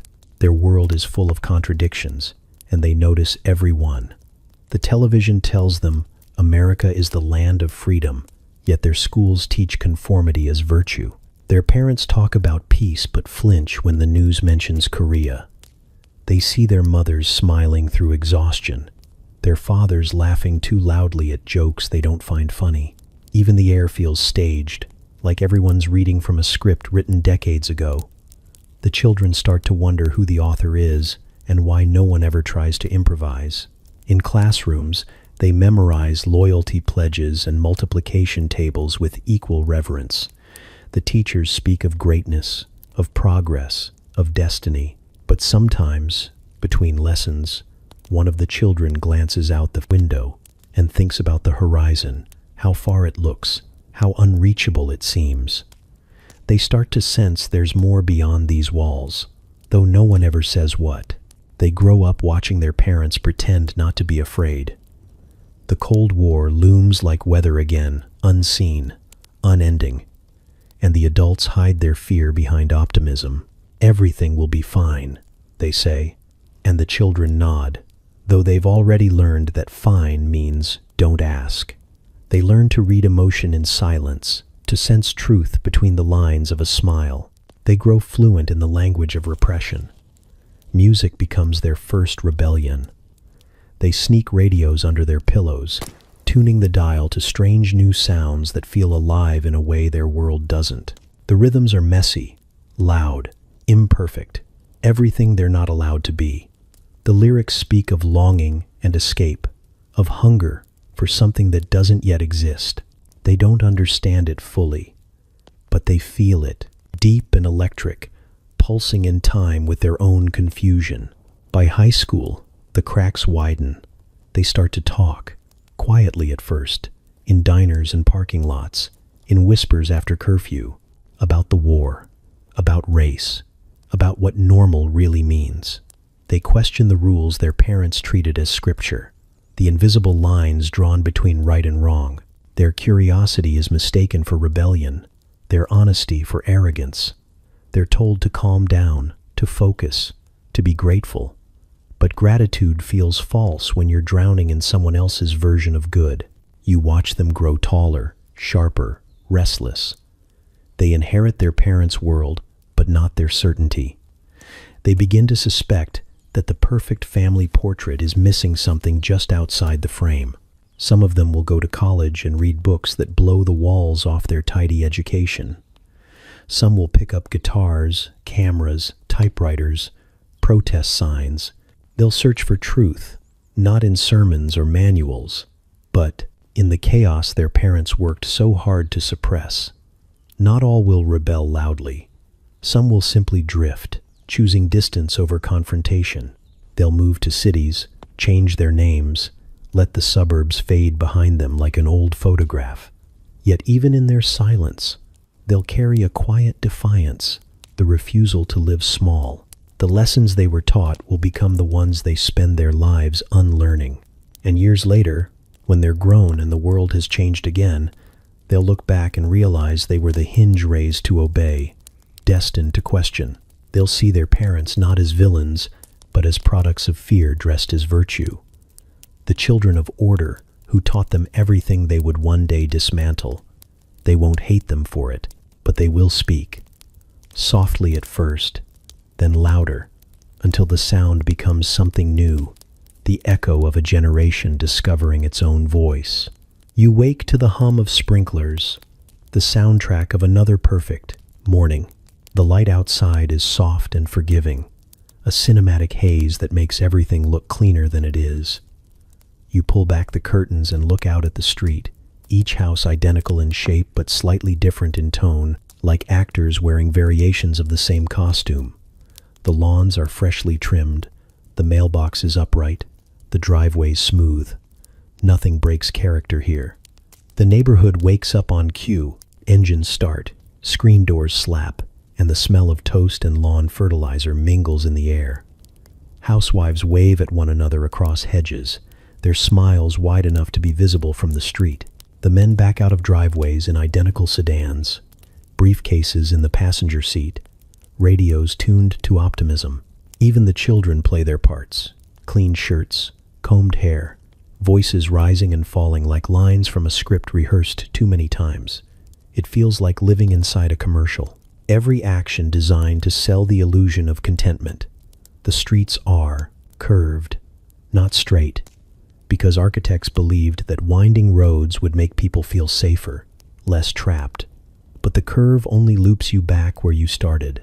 The sidewalks are lined with trees planted for symmetry, the kind that grow in predictable directions. Even nature has been told where to stand. You know your cues by heart. The polite wave to the neighbor watering his lawn, the cheerful greeting at the mailbox, the brief conversation about weather, interest rates, or the new couple moving in down the street. The script never changes. Only the actors do. When someone forgets their lines, when they mention a divorce, a layoff, a child who's not doing well, the others look away, uncomfortable, as if the illusion itself might unravel if someone speaks too plainly. Every house has its rhythm, Breakfast at 8, work by 9, dinner at 6. The television glows through the evening windows, casting the same scenes across every living room. Laughter tracks sync up.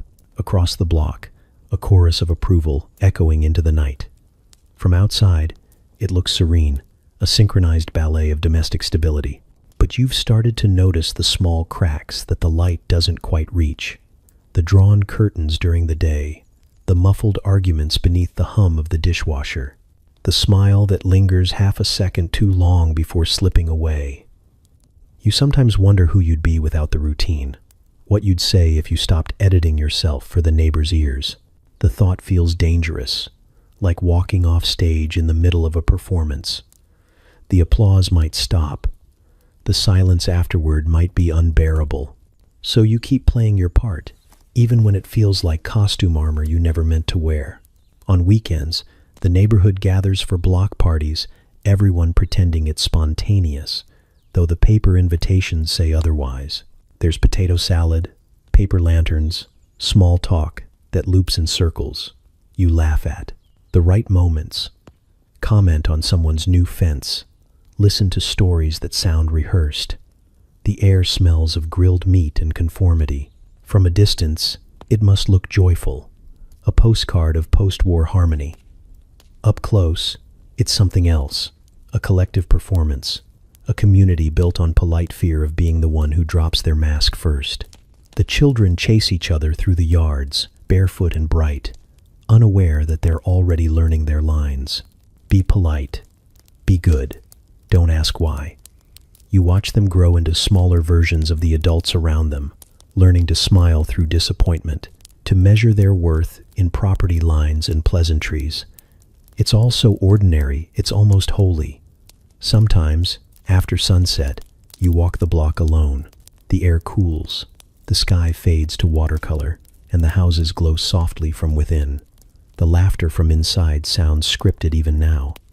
You pause in front of your own home and see your reflection in the window, framed, symmetrical, smiling. The porch light casts you in golden light, like a final scene waiting for the curtain to fall. Inside, the dinner dishes are stacked, the television hums, and the smell of detergent clings to everything. You sit down, the routine wrapping around you, like a familiar costume. You know the next line before it comes, and you deliver it perfectly. Outside, the sprinklers start again, hissing softly in the dark. The show goes on.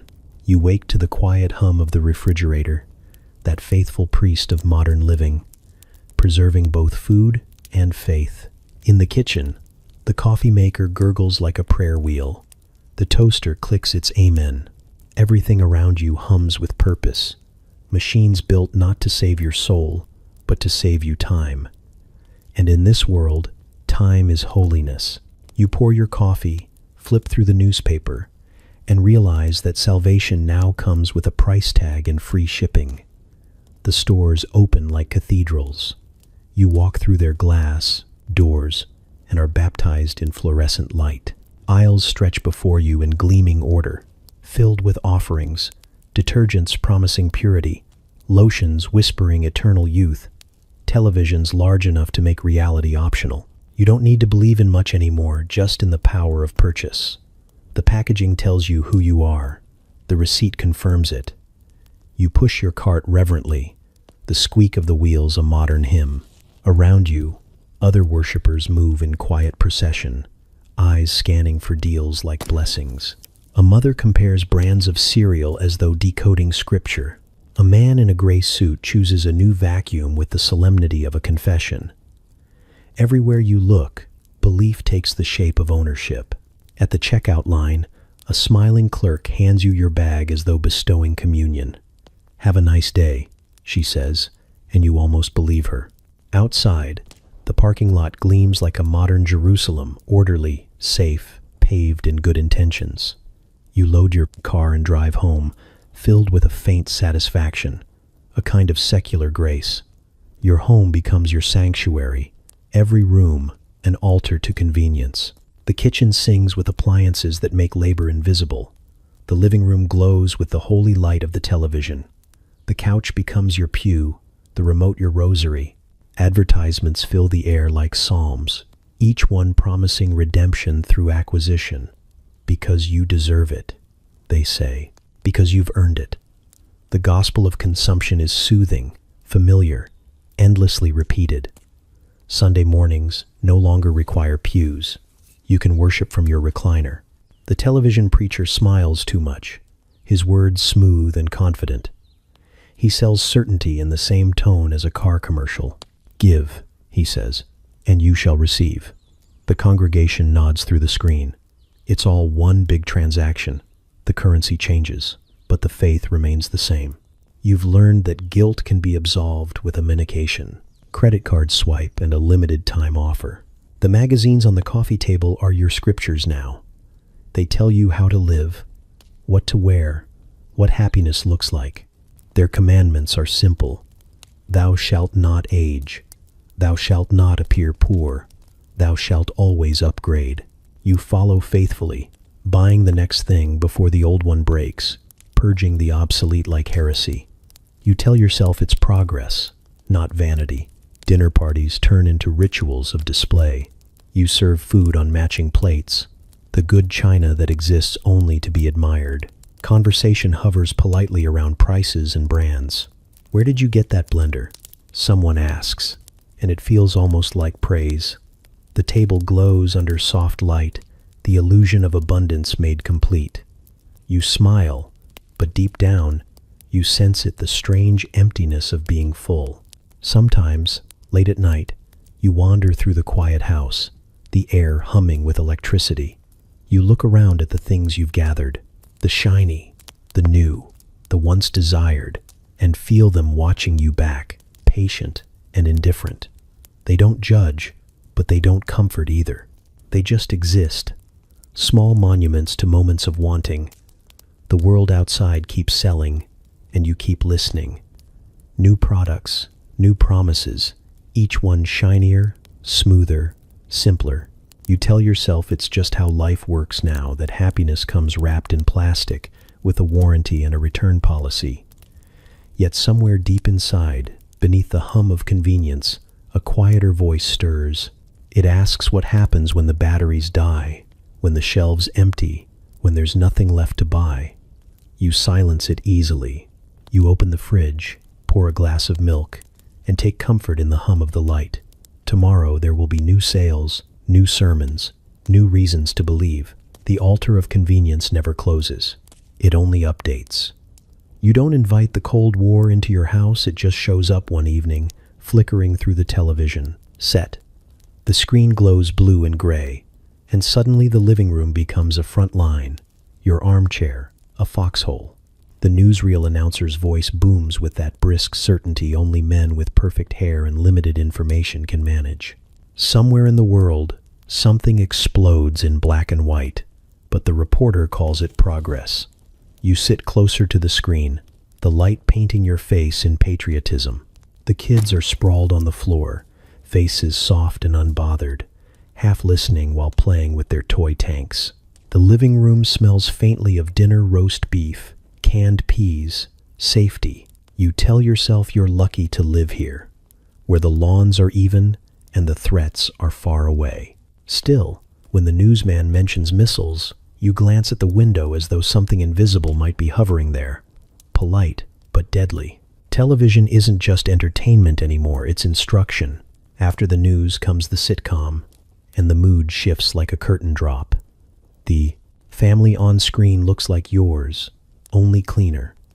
Their house sparkles, their children never raise their voices, and even their arguments end in laughter. The father delivers lessons with gentle authority. The mother nods gracefully. The audience laughs at the right moments. You watch and learn what happiness should look like. It's a strange double feature: fear followed by reassurance. Dread sandwiched between commercials for toothpaste and washing powder. You learn to absorb both without choking.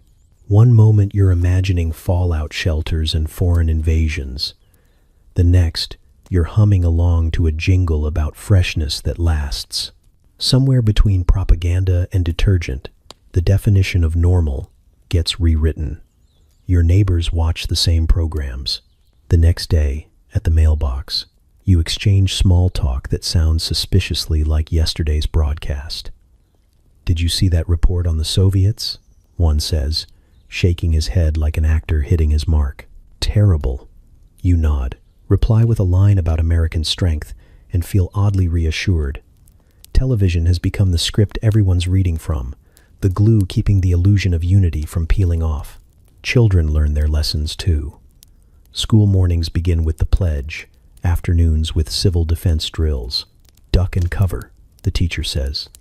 And the class obeys, folding themselves beneath desks that smell of wood polish and panic. You watch them, small bodies practicing survival under fluorescent light, and tell yourself it's only a precaution. The teacher's smile is too tight to believe it. At home, your husband reads the paper like it's scripture. Headlines scream about threats and victories, but the subtext is always the same. Be afraid, be proud, buy more. You can't help noticing how often fear and consumption walk hand in hand. A new car, a better fridge, a bigger television, all small fortresses against uncertainty. The living room becomes the control center of faith, fear, and furniture polish. Evenings end predictably. Dinner, dishes, the sound of laughter from the screen. The family gathers again before the television altar. The program tonight is about spies and bravery, about standing tall and thinking right. When the credits roll, there's applause you can't hear, but still, you feel it like the nation itself is clapping for you. Sometimes, when everyone's asleep, you switch the television back on and watch the test pattern glow silently across the room. The hum of the screen feels almost intimate, like a heartbeat that isn't yours. The house looks peaceful, but there's something fragile about the quiet, like the world is holding its breath. You think about the people on the other side of the ocean, the ones the news calls them. You wonder if they're sitting in their own living rooms, watching their own newsmen, being told the same story in reverse. It's a thought you push away quickly, because empathy, like doubt, feels unpatriotic. You turn off the television and let the room go dark, the reflection of your face fading from the glass. Tomorrow, the news will be the same new dangers, new heroes, the same reassurance that everything is under control.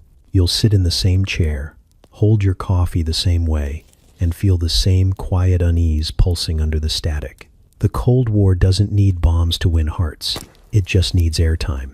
You don't notice her at first. That's the point. She moves quietly, efficient as breath, her presence folded into the rhythm of the house. The floors gleam, the dishes vanish, the beds make themselves, or so it seems. You tell yourself it's just routine, a little help, nothing remarkable. But her hands, those unseen engines, keep your world turning while yours stays soft. She arrives early, before the house wakes, coat buttoned, hair pinned tight. The air smells of dew and detergent. She doesn't knock loudly. She never has to. The dog barely stirs, already accustomed to her entrance, the same way you're accustomed to not thinking about it. She hangs her coat on the back hook, sets down her bag, and begins laundry, dusting, the quiet alchemy of making life look effortless. You sip your coffee while she scrubs the counters. You say good morning, maybe ask after her children if you remember their names. She smiles politely, answers briefly, then bends back to work. The conversation never lingers long. There's a rhythm between you, cordial, transactional, safely distant. She exists in the background hum of your day, like the refrigerator or the washing machine, vital, reliable, unseen. When guests come, the house shines. They compliment your taste, your neatness, the way everything feels so well kept. You smile, take the praise, say something modest like, "Oh, I just try to stay on top of things." She hears it from the hallway, her face expressionless as she folds the napkins. Later, you'll thank her quietly, slipping folded bills into an envelope, your gratitude wrapped in discretion. The magazines tell you cleanliness is next to godliness. They never mention who polishes the altar. In the glossy photographs of suburban perfection, there are no tired hands, no sweat, no aching knees, only women in pearls smiling beside spotless sinks. The real women, the ones scrubbing those sinks, live elsewhere, in smaller houses, crowded apartments, taking buses before dawn to make sure other people's mornings begin smoothly. In the kitchen, she hums softly while washing dishes, a song from somewhere far away, older than this house, older than you. Her voice fills the space briefly, then fades under the hum of the radio. You hear it, but don't really listen. The song isn't for you. It's for endurance, a rhythm that keeps her from disappearing entirely. Sometimes, you catch a glimpse of her in the mirror as she dusts, her reflection passing behind yours. Two women, both tired, both pretending not to notice the distance between them. You wonder, fleetingly, what her life is like after she leaves, what her home smells like, what her evenings sound like. But the thought drifts away before it settles. The dryer buzzes. Dinner needs to be started. You move on. Her work is invisible until it stops. A missed morning, an unmade bed, a film of dust catching the sunlight. Only then do you realize how much depended on her silence. You feel a flicker of discomfort, like guilt dressed as inconvenience. You tell yourself she's lucky to have the job, and you're not wrong, but luck is a fragile word when it sits on only one side of the equation. She never complains, never asks for more than her pay, though you suspect she deserves it. On holidays, you give her a small gift, wrapped carefully, chosen quickly. She thanks you, eyes lowered, her gratitude measured. You both pretend it's enough. At night, after she's gone, you walk through the rooms she's cleaned. The air smells faintly of polish and lemon. Everything is still. You touch the smooth edge of the table, the crisp line of a folded towel, the quiet perfection left in her wake. It feels like evidence proof of her existence, erased as soon as it's made. You don't say her name when you talk about your home, your comfort, your peace, but it's written everywhere, in the corners, in the gleam, in the invisible labor that holds your world together. She'll return tomorrow, before the light fully breaks, to make it all look effortless again. You tell yourself it isn't competition, it's community, a healthy kind of motivation, the neighborly push to do better, look better, be better. The Joneses next door get a new Buick, shiny and impossible to ignore, and suddenly your old sedan feels smaller, quieter, almost embarrassed to exist. It still runs fine, but that isn't the point. The point is, the Joneses have chrome that catches, sunlight like a spotlight, and now every time you back out of the driveway, you can feel it glinting in judgment. It starts subtly. A new mailbox, a fresh coat of paint on the shutters. You tell yourself it's just maintenance, but deep down, you know it's an arms race fought in siding and shrubbery. Their roses bloom brighter, their grass looks greener literally. You see them out there in the evenings, pruning, trimming, arranging. It's not gardening, it's performance art. You start staying up late, flipping through catalogs, measuring the distance between admiration and inadequacy in inches and monthly payments. The salesman at the car lot greets you like an old friend. He knows the look, the mix of pride and insecurity that built the suburbs in the first place. You don't want to fall behind, he says, smiling like a man who understands human weakness intimately. You test drive the new model, inhaling the scent of fresh upholstery and validation. The steering wheel feels like control, smooth and convincing. By the time you sign the papers, it's not just a car, it's redemption on 4 wheels. The next morning, you pull into the driveway with your new purchase, the sun bouncing off its polished surface like applause. The Joneses notice immediately, because of course they do. There's a flicker of acknowledgement, a smile, a nod that says, "Well played." You feel triumphant, almost holy. Then you see them a week later with a bigger one. New model, new trim, same color, just slightly shinier. The smile they give you now is kind, almost sympathetic. It never ends there. lawn furniture, television sets, barbecue grills, the inventory of modern virtue. The catalogs become Bibles, each page a verse about how to prove your worth. You work harder, spend more, and somehow satisfaction keeps moving just out of reach, like a mirage shimmering at the end of a freshly paved cul-de-sac. At dinner, you talk about it without talking about it. The Joneses must be doing well, you say, casual but pointed. Your spouse nods, eyes flicking toward the window, as if the Buick might be visible from the table. You both eat quietly for a moment, the air thick with unspoken arithmetic. Then someone mentions the upcoming neighborhood barbecue, and the tension melts into small talk about potato salad and who's bringing what. The performance must go on. The barbecue is the battlefield disguised as leisure. Men gather around the grill, swapping stories about promotions and power tools, laughter loud enough to sound confident. The women exchange recipes and compliments that sparkle with careful envy. "Oh, I love your new drapes," means, "How much did you spend?" "We've been thinking of adding a patio," means, "We noticed yours is bigger." Even the children compete, whose bicycle shines brighter, whose parents clap louder. You tell yourself it's harmless. This ritual of comparison, it keeps standards high, keeps everyone striving. But sometimes, late at night, when the house is quiet and the new Buick sits outside gleaming under the streetlight, you feel something else, an ache that isn't quite pride, not quite satisfaction. You wonder who the Joneses are trying to impress, and whether they ever look at your house and feel the same restless longing. The next day, you find a new catalog in the mail. "Summer upgrades," it says in cheerful type. The cover shows a family smiling in their backyard, identical to yours except for the pool glinting behind them. You flip through the pages slowly, tracing the photos with your thumb.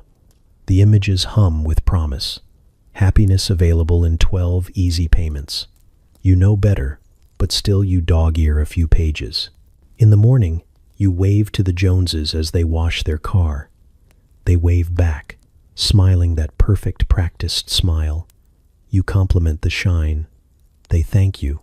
The sunlight catches the chrome, and for a brief moment, everything looks perfect. 2 houses, 2 families, 2 versions of the same American dream, mirroring each other endlessly. You step back inside, the sound of sprinklers rising like applause behind you. You start to notice it first in the way people lower their voices. Conversations that used to float easily over fences now shrink to murmurs, sentences half swallowed and left unfinished. The neighbor across the street, the one who used to lend you his ladder and gossip about zoning permits, suddenly looks over his shoulder before speaking. The friendly nods remain, but something invisible has moved in something colder than suspicion and quieter than fear. It's the early 1950 seconds, and everyone's learning the same new social skill, the art of discretion. You keep your opinions light, your tone patriotic, and your radio turned to the right frequency. The government says there are communists among you, hiding in plain sight, and you'd hate to seem like the kind of person who isn't worried enough. You watch your language like it's evidence. The newspaper headlines turn every morning into a warning. Infiltration, subversion, enemies within.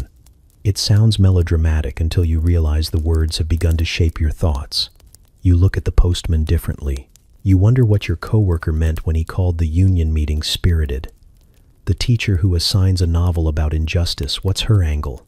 The national mood becomes a shared anxiety, dressed neatly in Sunday clothes. At home, the radio hums with certainty. The announcer's voice is calm, fatherly, persuasive. He tells you that loyalty is the foundation of freedom, that vigilance is the price of safety. You nod along, folding laundry, absorbing the lesson by osmosis. Every family must do its part. Every citizen must stay alert. You feel proud of your diligence. You've started listening more carefully, watching more closely, not out of fear exactly, but out of duty. It's a strange new intimacy, this paranoia. It turns everyone into both performer and audience. You rehearse your small talk before social gatherings, editing out anything that might sound too critical, too curious, too human. At the office, people laugh loudly at patriotic jokes that aren't funny, just to prove they're in the right club. Even laughter becomes a signal. The FBI posters at the post office don't help. Bold letters, serious faces, the promise of reward. If you see something suspicious, report it. You study the example's odd behavior, foreign sympathies, unexplained travel, and realize that with the right lighting, almost anyone could qualify. You start remembering things that don't quite matter. That your neighbor reads the paper from the back first. That your dentist drives a foreign car. That your cousin once mentioned Paris with too much enthusiasm. Rumors move faster than truth. Someone at the grocery store whispers that a local librarian was questioned for ordering Russian literature. Someone else says a man from the phone company came by to check the lines and stayed too long. You laugh it off in public. But later, as you stand in your living room, you glance at the telephone like it's an accomplice. The wires hum faintly in the walls, and you wonder if silence can be recorded. Even the children learn the script. They recite the pledge with more precision now. Hands over hearts, voices steady. At school, they draw posters about freedom and vigilance, glue stars and stripes over the cracks in their innocence. At dinner, one of them mentions hearing that the mailman's brother doesn't like baseball. The table goes quiet for a beat before you change the subject to dessert. One night, you find a manila envelope slipped under your door. It's blank except for your name typed neatly across the front. Your pulse quickens. You carry it to the kitchen, the fluorescent light too bright, and open it slowly. Inside is a pamphlet about loyalty oaths, how to sign one, why it matters, where to return it. You feel relieved, almost flattered, until you realize it means someone thought you needed reminding. You sign it the next day. You tell yourself it's just paperwork, a formality. But when the ink dries, something in you feels lighter and smaller at once. You've proven your loyalty, but you're not sure to whom anymore. Outside, the neighborhood looks the same: trim lawns, quiet streets, porch lights glowing like tiny sentinels. Yet every house seems to hold a secret now. You nod to the Joneses, smile at the mailman, wave at the neighbor mowing his lawn, each gesture polished, practiced, precise. The performance never ends. Inside, the radio hums on, soft and persuasive, whispering that safety is simple if you have nothing to hide. You turn up the volume, just in case someone's listening.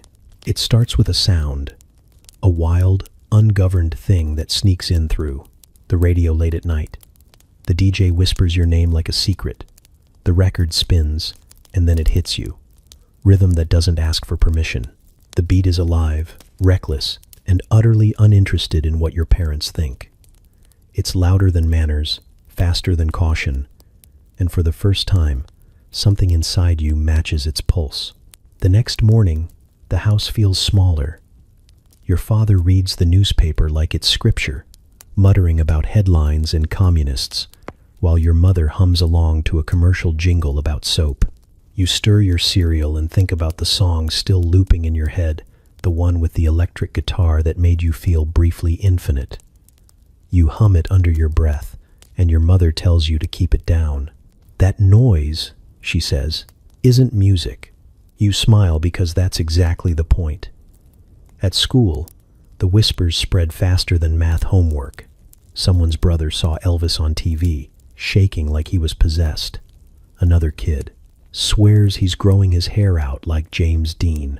The teachers roll their eyes, call it a phase, but you can feel something shifting beneath the tiled floors and locker doors. The world is cracking, and the sound of it is glorious. You start saving for records, skipping milkshakes, hiding change in your desk drawer. When you finally bring one home, your father frowns at the cover. Too much leather, not enough decency. This isn't art, he says. It's rebellion. You slide the vinyl onto the turntable anyway. The needle drops, and the room fills with defiance. The guitar snarls. The drums hit like a heartbeat unchained. Your mother sighs. Your father says something about the downfall of civilization. You just tap your foot and feel your pulse align with the music. The living room becomes a battleground of sound. The television preaches respectability, while the record player preaches release. The clash is almost poetic. Bing Crosby crooning from one side of the house, Little Richard howling from the other. You can see the disbelief in your parents' faces, the confusion in their quiet. They built this perfect world, neat lawns, polite dinners, matching Buicks, and now their children are dancing through it barefoot, breaking the rhythm they thought was permanent. The local paper prints editorials about youth in crisis. Preachers warn that the devil hides in rhythm. Principals ban jukeboxes, but it's too late. The infection has spread. Every teenage heart in town beats to the same forbidden tempo. You gather in basements, in diners, in borrowed cars with fogged-up windows, the music spilling out like laughter. It feels dangerous in the safest way possible. A rebellion built not on politics or war, but on noise, movement, freedom. One night, your father catches you sneaking out for a dance. His voice is calm but tight, the kind that carries disappointment more than anger. He asks why you can't be content, why you can't just stay home like decent kids do. You want to explain it that this isn't about rebellion for rebellion's sake, but about breathing in a world that feels too choreographed. Instead, you just say you'll be back by midnight, which is both a lie and a promise. At the dance hall, the floor shakes. Sweat and perfume and static fill the air. The band plays fast, too fast, like they're running from something. You move without thinking, laughing as your friends spin beside you, all of you caught in a moment that feels like escape. For the first time, you aren't trying to fit into anything. You're just existing, loudly. When you come home, the house is dark, the television off, the clock ticking like judgment. Your parents are asleep, or pretending to be. You stand in the doorway for a moment, shoes in hand, still buzzing from the music. The silence feels heavy, but it doesn't bother you anymore. You've heard something that can't be unheard. Tomorrow, there will be arguments about decency, about discipline, about the future. But tonight, you lie in bed with the melody still echoing through you, wild and certain. The beat doesn't fade, it waits, patient and electric, ready to rise again as soon as someone dares to play it louder. You start noticing them first at the grocery store. Women who move differently, slower, as if carrying invisible luggage no one else can see. Their hair isn't set quite right, their lipstick faded, their posture a shade less performative. They still smile, but not with their eyes, and you realize they're practicing a kind of quiet rebellion, one small, controlled exhale at a time. They still push carts, clip coupons, pack lunches, but something has shifted behind their gaze. They've started to see the edges of the box they were told was home.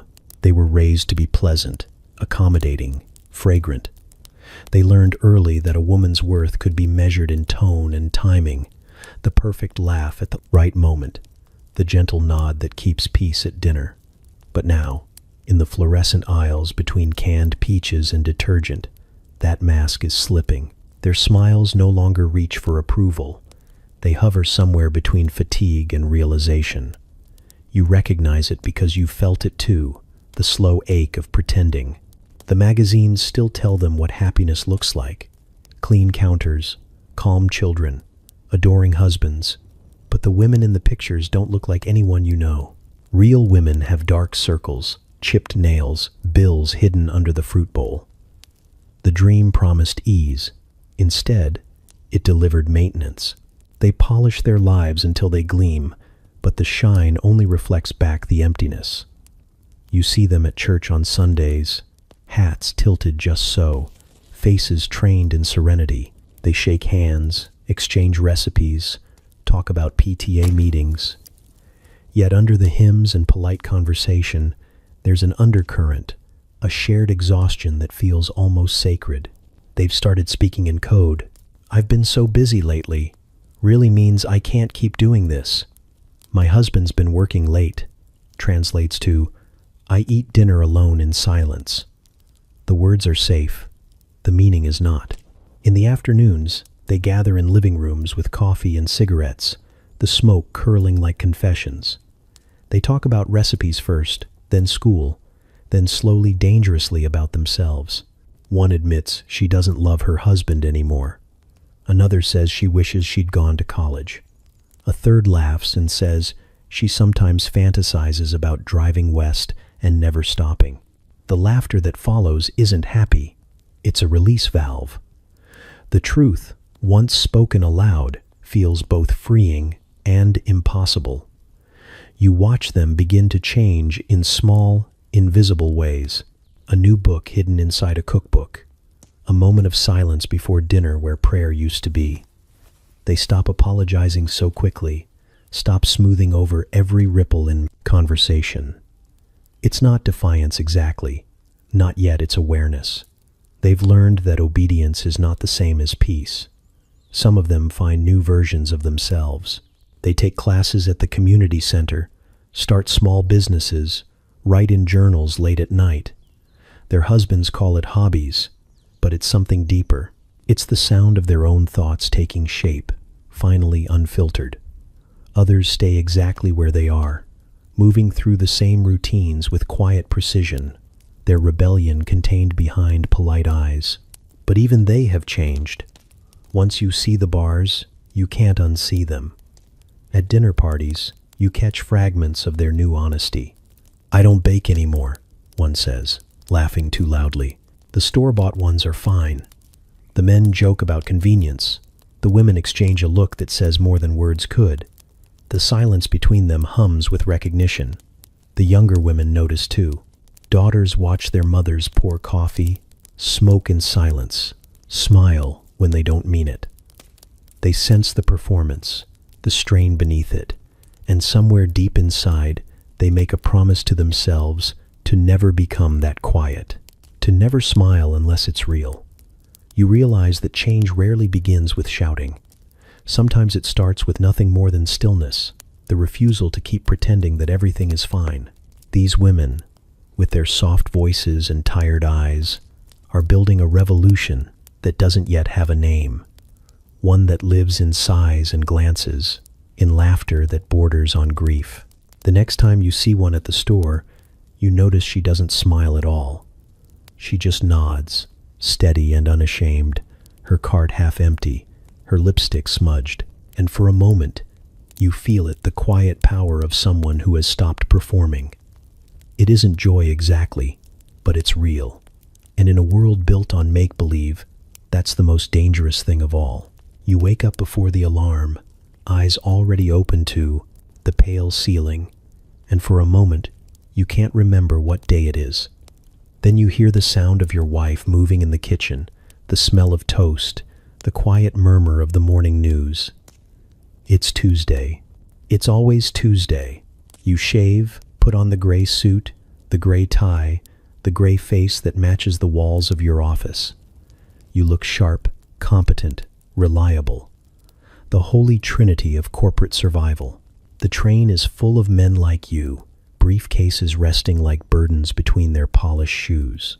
They read newspapers without seeing them, eyes moving over headlines about foreign threats and economic growth, their thoughts orbiting expense reports and deadlines. No one speaks. The silence feels rehearsed.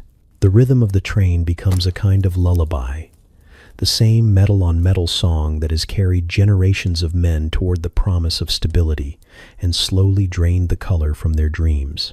At the office, everything smells faintly of paper, ink, and exhaustion. The air is conditioned, controlled, sterile. You greet your coworkers with that particular kind of politeness reserved for people you might one day have to undercut. There's a hierarchy here, unwritten but ironclad, and you climb it carefully, one polite smile at a time. The boss laughs too loudly at his own jokes, his framed diploma catching the light like divine proof of superiority. You nod at the right moments. You call him sir. You pretend the approval of this man means something about who you are. Your desk is neat. It's supposed to be. The chaos has to stay inside your skull, where no one can see it. You shuffle papers, answer phones, fill out forms, every action a ritual in the great religion of productivity. At lunch, you eat with the other men, each of you armed with small talk and sandwiches. How's the wife? Kids doing okay? Heard you might get that promotion. The sentences loop endlessly, predictable and hollow. No one ever asks, "Are you happy?" That question doesn't exist here. You catch your reflection in the window. One afternoon, the city stretched behind you like a grid of glass and purpose. You look respectable, dependable, exhausted. You remember wanting this once. The job, the suit, the steady paycheck. You thought success would feel like freedom. Instead, it feels like compression. The walls close in one polite email at a time. At home, the children run to you at the door, their laughter still untamed. You lift them up, smile, ask about school. Your wife tells you about the neighbor's new car, the grocery bill, the latest PTA drama. You nod, you respond, you play your part. The gray suit hangs heavy on your shoulders even after you take it off. After dinner, you sit in your chair, pipe in hand, the television droning soft reassurance. The family watches too, but you can feel the distance stretching quietly between you all, like something elastic that might one day snap. You start noticing things, small cracks in the men around you.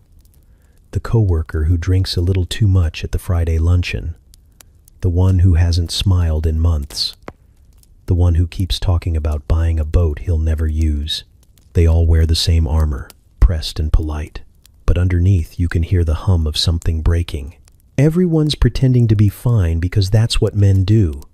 They build houses, not homes. They climb ladders, not lives. Sometimes, late at night, you stand by the window while the neighborhood sleeps. Every porch light hums in identical rhythm, each house holding its own silent unraveling. You think about how strange it is to have everything you were told to want and still feel like something essential has gone missing. You can't name it, not without sounding ungrateful. The next morning, the alarm rings again. You get up. You tie the same gray tie, look in the mirror, and tell yourself that today will be better. It isn't a lie. Exactly. It's survival. You walk to the train, briefcase in hand, part of the steady procession of men who once dreamed of changing the world, but settled for balancing it instead. The city waits ahead, glittering with promises that never quite deliver. The doors close, the train moves, and somewhere deep inside the rhythm of the tracks, you feel the faint echo of a heartbeat you used to recognize. It starts with silence, the kind that hums under the surface of a perfect house.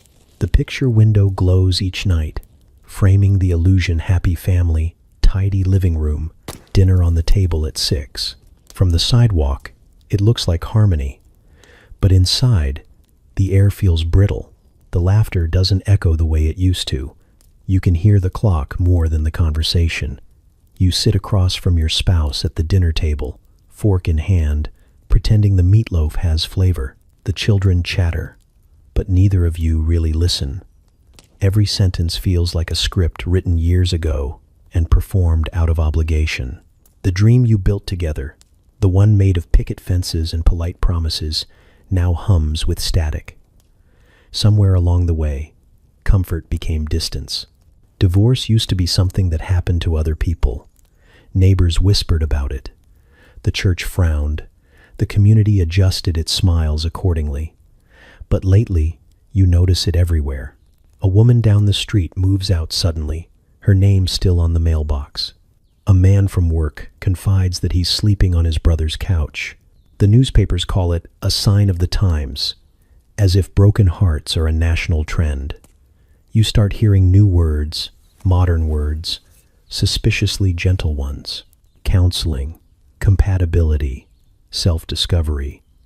They sound almost scientific, as though unhappiness can be measured and treated. like a cold. The magazines start publishing articles about finding yourself, though the ads on the next page still promise joy through dish soap and deodorant. You think about therapy once, or twice. The idea feels indulgent, almost radical. To sit in a room and talk about feelings, that's something Europeans do, not respectable Americans. But still, the thought lingers. It visits you in the car, on the train, in those long, quiet moments when you wonder what went wrong. Your spouse feels it too. You both move through the house like careful ghosts, avoiding old arguments by sticking to safe topics, bills, weather, the kids' grades. When you touch, it's polite. When you smile, it's practiced. Sometimes, in the middle of the night, you wake up and look at their silhouette in the dark and feel a sudden pang of grief, not for the person beside you, but for the people you both used to be. When you finally suggest counseling, you say it casually, like mentioning a new restaurant. There's a pause, the kind that stretches thin, then a nod. Agreement disguised as indifference. You go, both dressed neatly, as if good manners might fix what honesty could not. The office smells like books and mint tea. The therapist speaks softly, as if afraid to startle you. You both explain your problems in turns, resentments rationed out like small coins. You talk about stress, about expectations, about how tired you've been. The word lonely floats between you like a ghost, acknowledged but not touched. The therapist nods, scribbles notes, and tells you you're brave. You're not sure it feels like bravery. It feels like damage control. Outside, life continues as if nothing has changed. The Joneses still wave from their driveway. The milkman still smiles. But now, every time you walk past the picture window, you see it differently. It doesn't feel like safety anymore. It feels like glass, thin and fragile, ready to shatter with one good truth. In quiet moments, you start reading those self-help books everyone's whispering about. How to be happy again. Finding the real you. Love and its discontents.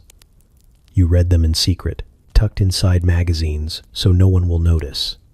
The advice is strange, sometimes infuriating, but parts of it stick. You start writing in margins, underlining sentences that sound like pieces of your life. Slowly, you begin to understand that maybe the collapse isn't failure, it's exposure. The mask is cracking, yes, but beneath it is something more honest. Maybe that's what everyone's afraid of. One day, the word divorce slips out of your mouth. It hangs in the air between you and your spouse, heavy and unreal. You wait for the explosion that doesn't come. Instead, there's relief. Quiet, shocking relief. The performance is finally over. Later, when the papers are signed and the furniture divided, you walk past that same window and catch your reflection in it. For a moment, you see not a tragedy, but a beginning. The glass still gleams, but it no longer hides you. The house is smaller now, emptier, but honest. The silence that fills it isn't brittle anymore. It's clean, open, almost kind. You meet them first in the pages of a magazine, though you don't know it yet. The smiling faces, the glossy promises, the words that make you want something you didn't even know existed. Those are their fingerprints. They live in boardrooms high above the city, where the light hits chrome and glass just right, where coffee is strong and ideas are stronger. They wear suits that whisper success and smiles that don't quite reach their eyes. You don't see their names, but you see their work everywhere, humming beneath the surface of your daily life.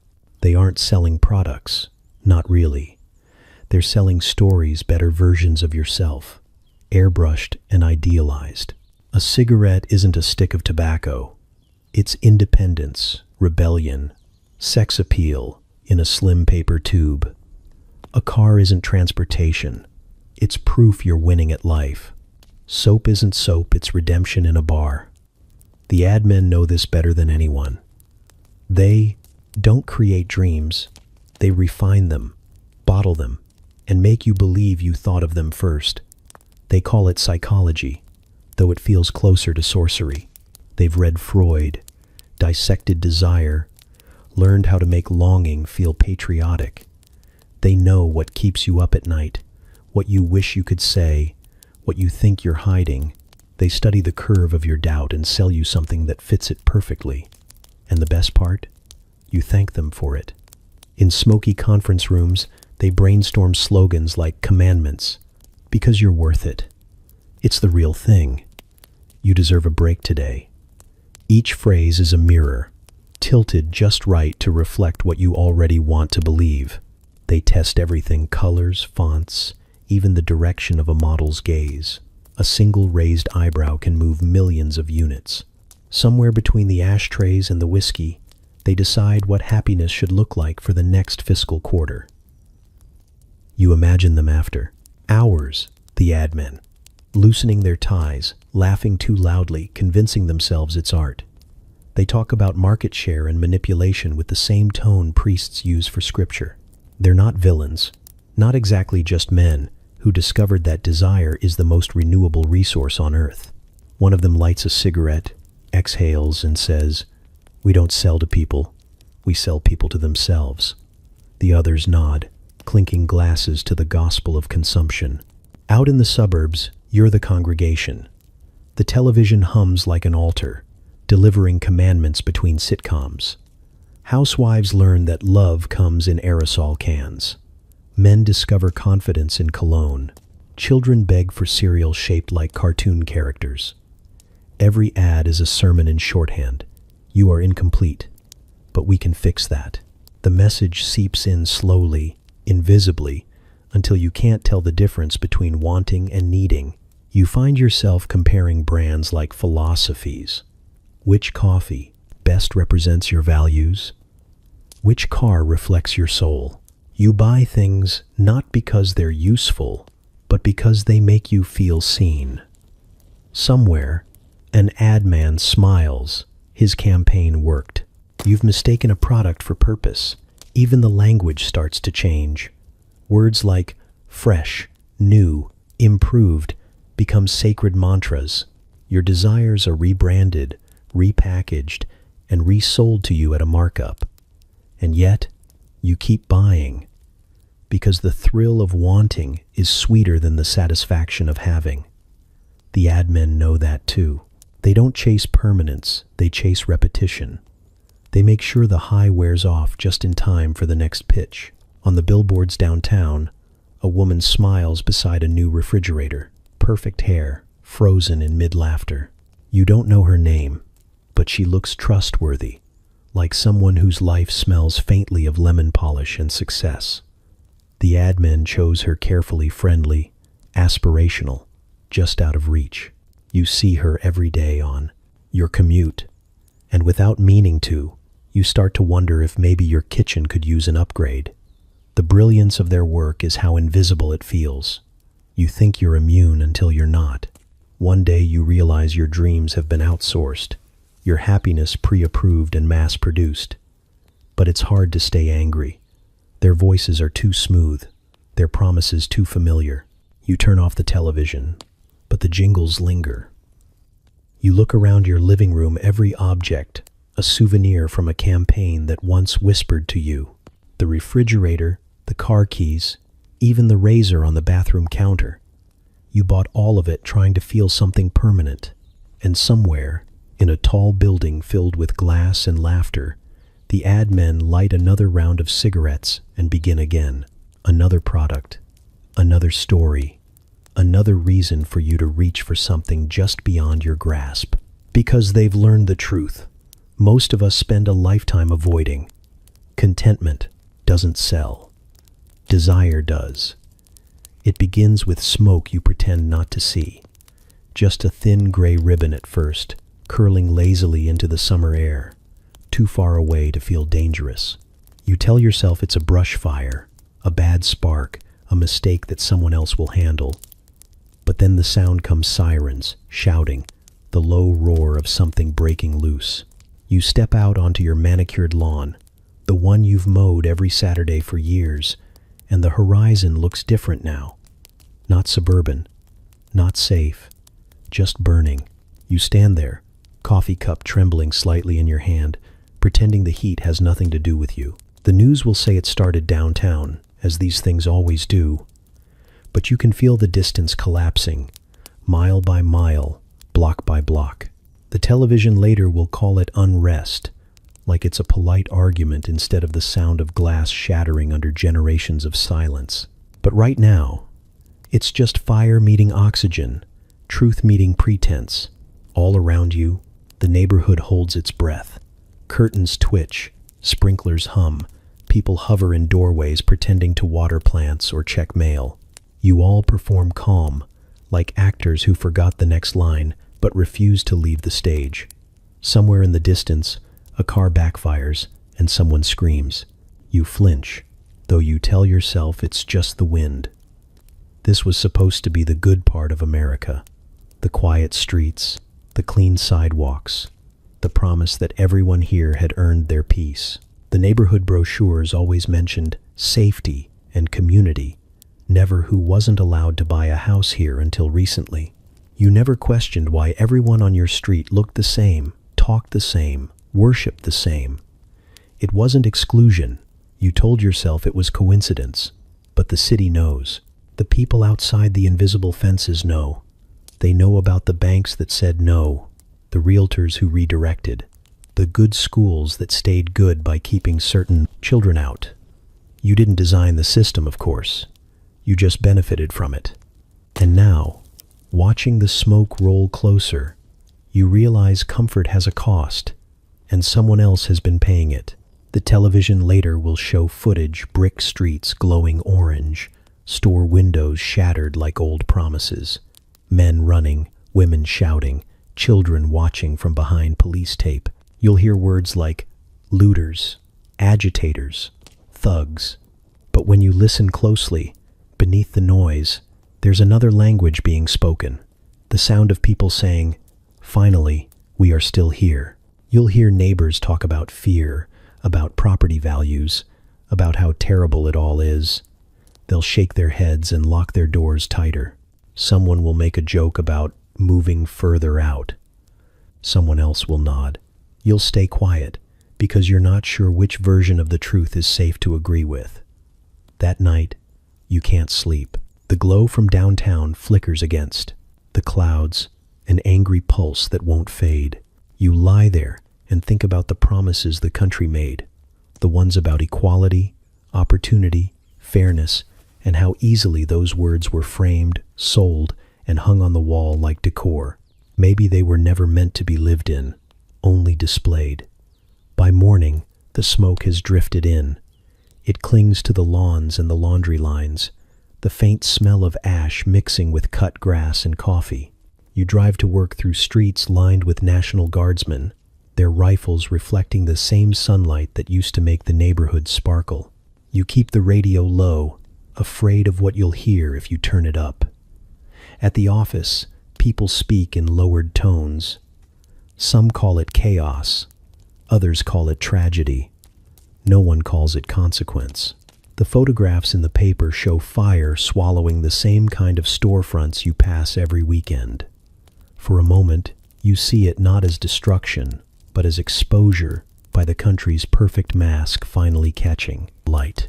That evening, you take the long way home, the roads still blocked in places. You pass a mural half burned, still visible beneath the soot. A family holding hands, painted in bright colors, smiling in front of a house with a white fence. Someone has spray painted across it in red, one word stretched wide and uneven. Enough.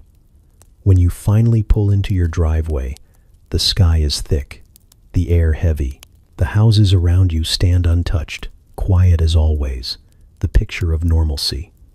But you can't shake the feeling that the neighborhood isn't as solid as it looks.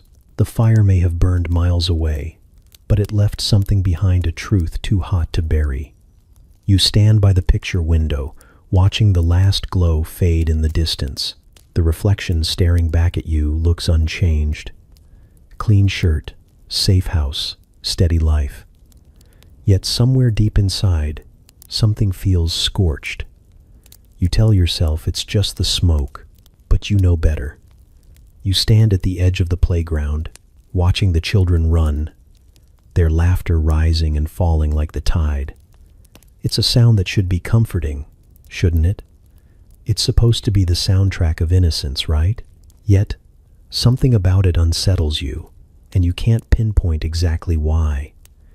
Maybe it's because they don't know what you know. They haven't lived through the small, quiet betrayals that stack up like forgotten promises. They don't yet understand that the world doesn't always give you what you deserve, and they're blissfully unaware that it's not all sunshine and snow cones, no matter how much it might look like it.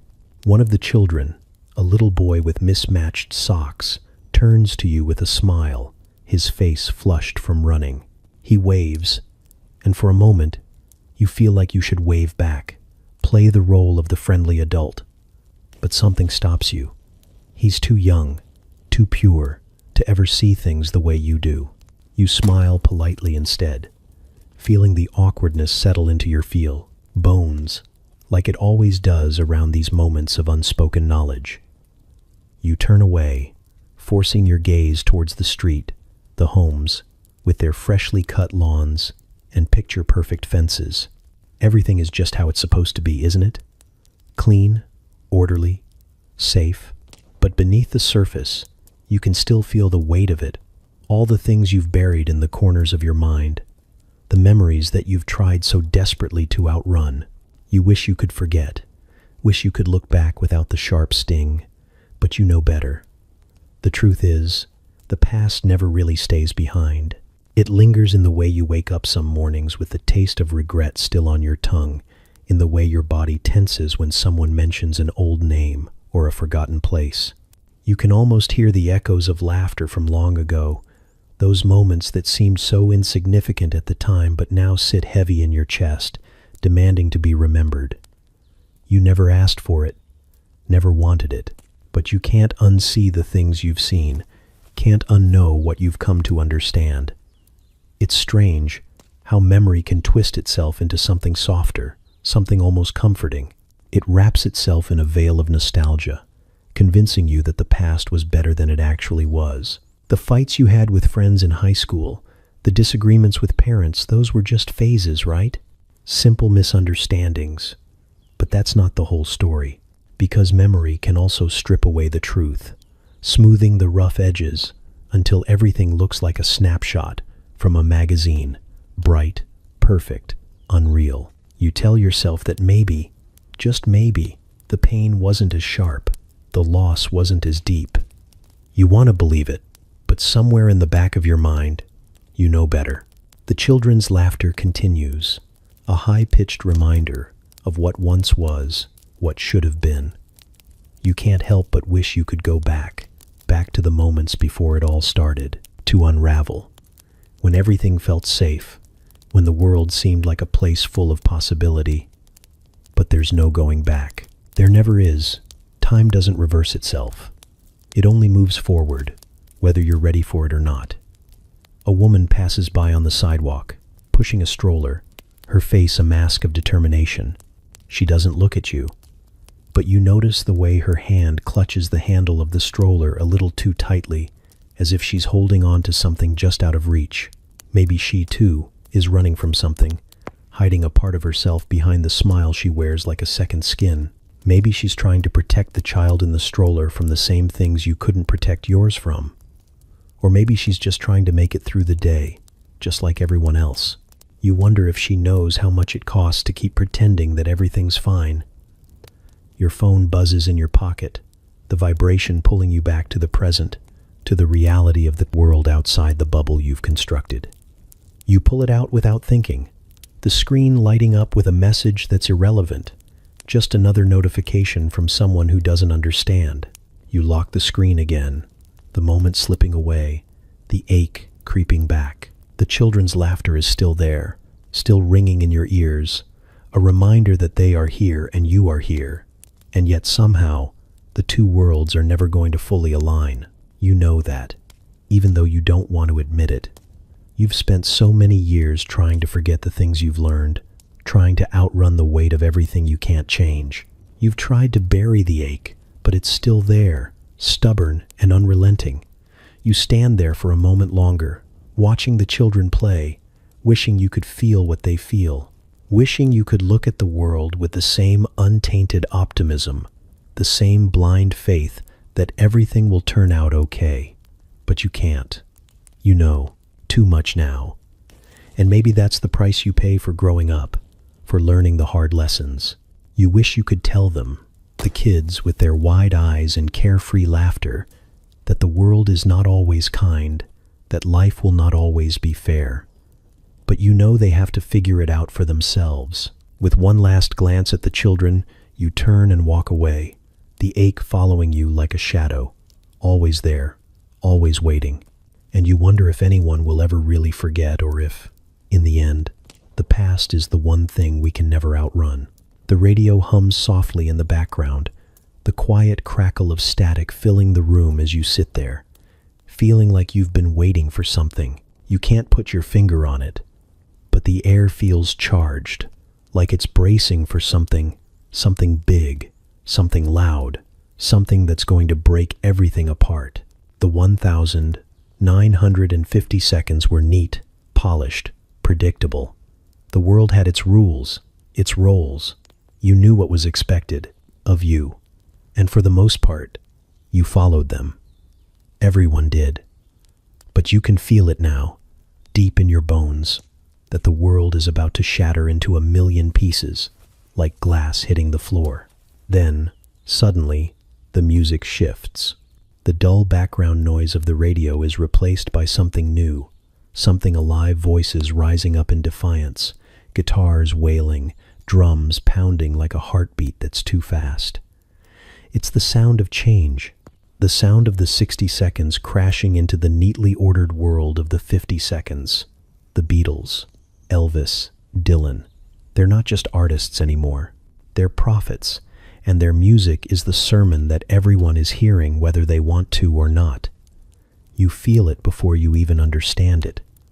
The rhythm surges through the air like electricity. The songs don't ask permission. They demand to be heard. And with each note, it's like the walls around you start to crack. The rules, the expectations, the careful lines of the past, all of it begins to crumble under the weight of a different kind of noise. The world you knew isn't going to survive this. You can feel it. And even if you don't know where it's going, you know it won't be back. The adults around you are uneasy, their faces pinched with something you can't name. They shuffle a little faster when the music starts, their eyes flickering nervously. They don't understand it, don't know what to do with it, but they can't ignore it either. It's everywhere now, the music, the clothes, the attitudes, a wave of rebellion that's washing over the tidy, conservative streets, leaving ripples in its wake. You see it in the way the older generation talks, the way they shake their heads when the news reports a new protest or a different kind of march. But you're not sure what to make of it either, but you can't look away. It's like watching a fire start in slow motion, knowing that it's going to consume everything, but you can't stop it. You don't want to. And so, you sit there, amidst the swirling chaos, as the radio blasts the sound of a revolution. You don't know how to explain it. You don't even know if it's good or bad. All you know is that the music is different now, and with it, the world is too. You feel the ground beneath you shift, and the past begins to dissolve into the noise, leaving nothing behind but the future, waiting to make itself known. The world is quieter now, but the hum never really stops. It's always there, vibrating just beneath the surface, an unspoken promise that the dream is still alive. You'd thought it was gone for good, shattered by protests, by wars, by a culture that seemed to reject everything that came before. But now, looking around at the flashing screens, the perfect images, you realize it never really died. It just got a new coat, a new face, and slipped into a more convenient form. It's wearing the digital age like a tailored suit. You're sitting there, scrolling through your phone, and it hits you. The dream that everyone once bought into the house with the picket fence, the perfect family, the shiny car parked in the driveway, it hasn't gone anywhere. It's just not in the real world anymore. It's online now. The illusion, the promise, the carefully crafted image of what success looks like now, it's in a feed. You're scrolling past it, like everyone else, without even thinking about it. But there it is, the same promises, the same expectations, just with better lighting. Instagram, Facebook, Twitter, everyone's selling their own version of perfection, even if they don't call it that. Perfect vacations, flawless bodies, homes that look like they belong in magazines. The dream didn't die. It just found new tools to spread itself. Instead of door-to-door salesmen or glossy magazines, it's influencers and ads that pop up as you scroll through your timeline. It's all carefully curated, meticulously staged, and everyone's buying in again, just like they did when the first Happy Families appeared on TV. It's just more subtle now. It whispers instead of shouting. It's slicker, more insidious. You've caught yourself in the act a few times, lying in bed, scrolling through the lives of people you don't know, and comparing. That's the trick, isn't it? The comparison. You never even signed up for it, but it's everywhere now. It's in every commercial, every post, every picture-perfect family moment. You're told that you can have it all if you work hard enough, look good enough, show up enough, and suddenly, you're not sure if you're living the life you were supposed to live or the one someone else decided for you. The lines are blurred. Maybe they always were. The dream was never about fulfillment, after all. It wasn't about true happiness or freedom. It was about selling a version of a life that could never really exist. And now, it's everywhere, distilled into algorithmic perfection. It's all the same formula, just with a modern twist. The picket fence might be replaced by a picture-perfect pool or a minimalist kitchen, but the promise is the same. Happiness is just one more purchase away. You wonder how many people still believe in it. Not the glossy magazines or the white picket fences, they're old news, but the idea. The idea that happiness can be achieved with enough stuff, enough followers, enough curated moments. It's almost like a religion now, isn't it? You can never quite reach it, but you're always trying, always chasing the next post, the next image, the next big thing. And maybe that's the point. Maybe it was always supposed to be this way. The dream never needed to be real. It just needed to be believed in. And now, it's easier to believe than ever. As you scroll past another perfect picture, you realize something. The dream doesn't look the same. It's not the same dream you thought was dead. It's just adapted. It's more personalized now, wrapped up in consumerism, but the underlying message hasn't changed. You can be happy if you buy into this version of reality. But the problem is that reality, no matter how perfectly filtered, never feels quite right. It's all too polished, too curated, and for a moment, you stop and think, maybe this was never the dream at all. Maybe it was just the dream that was sold to you.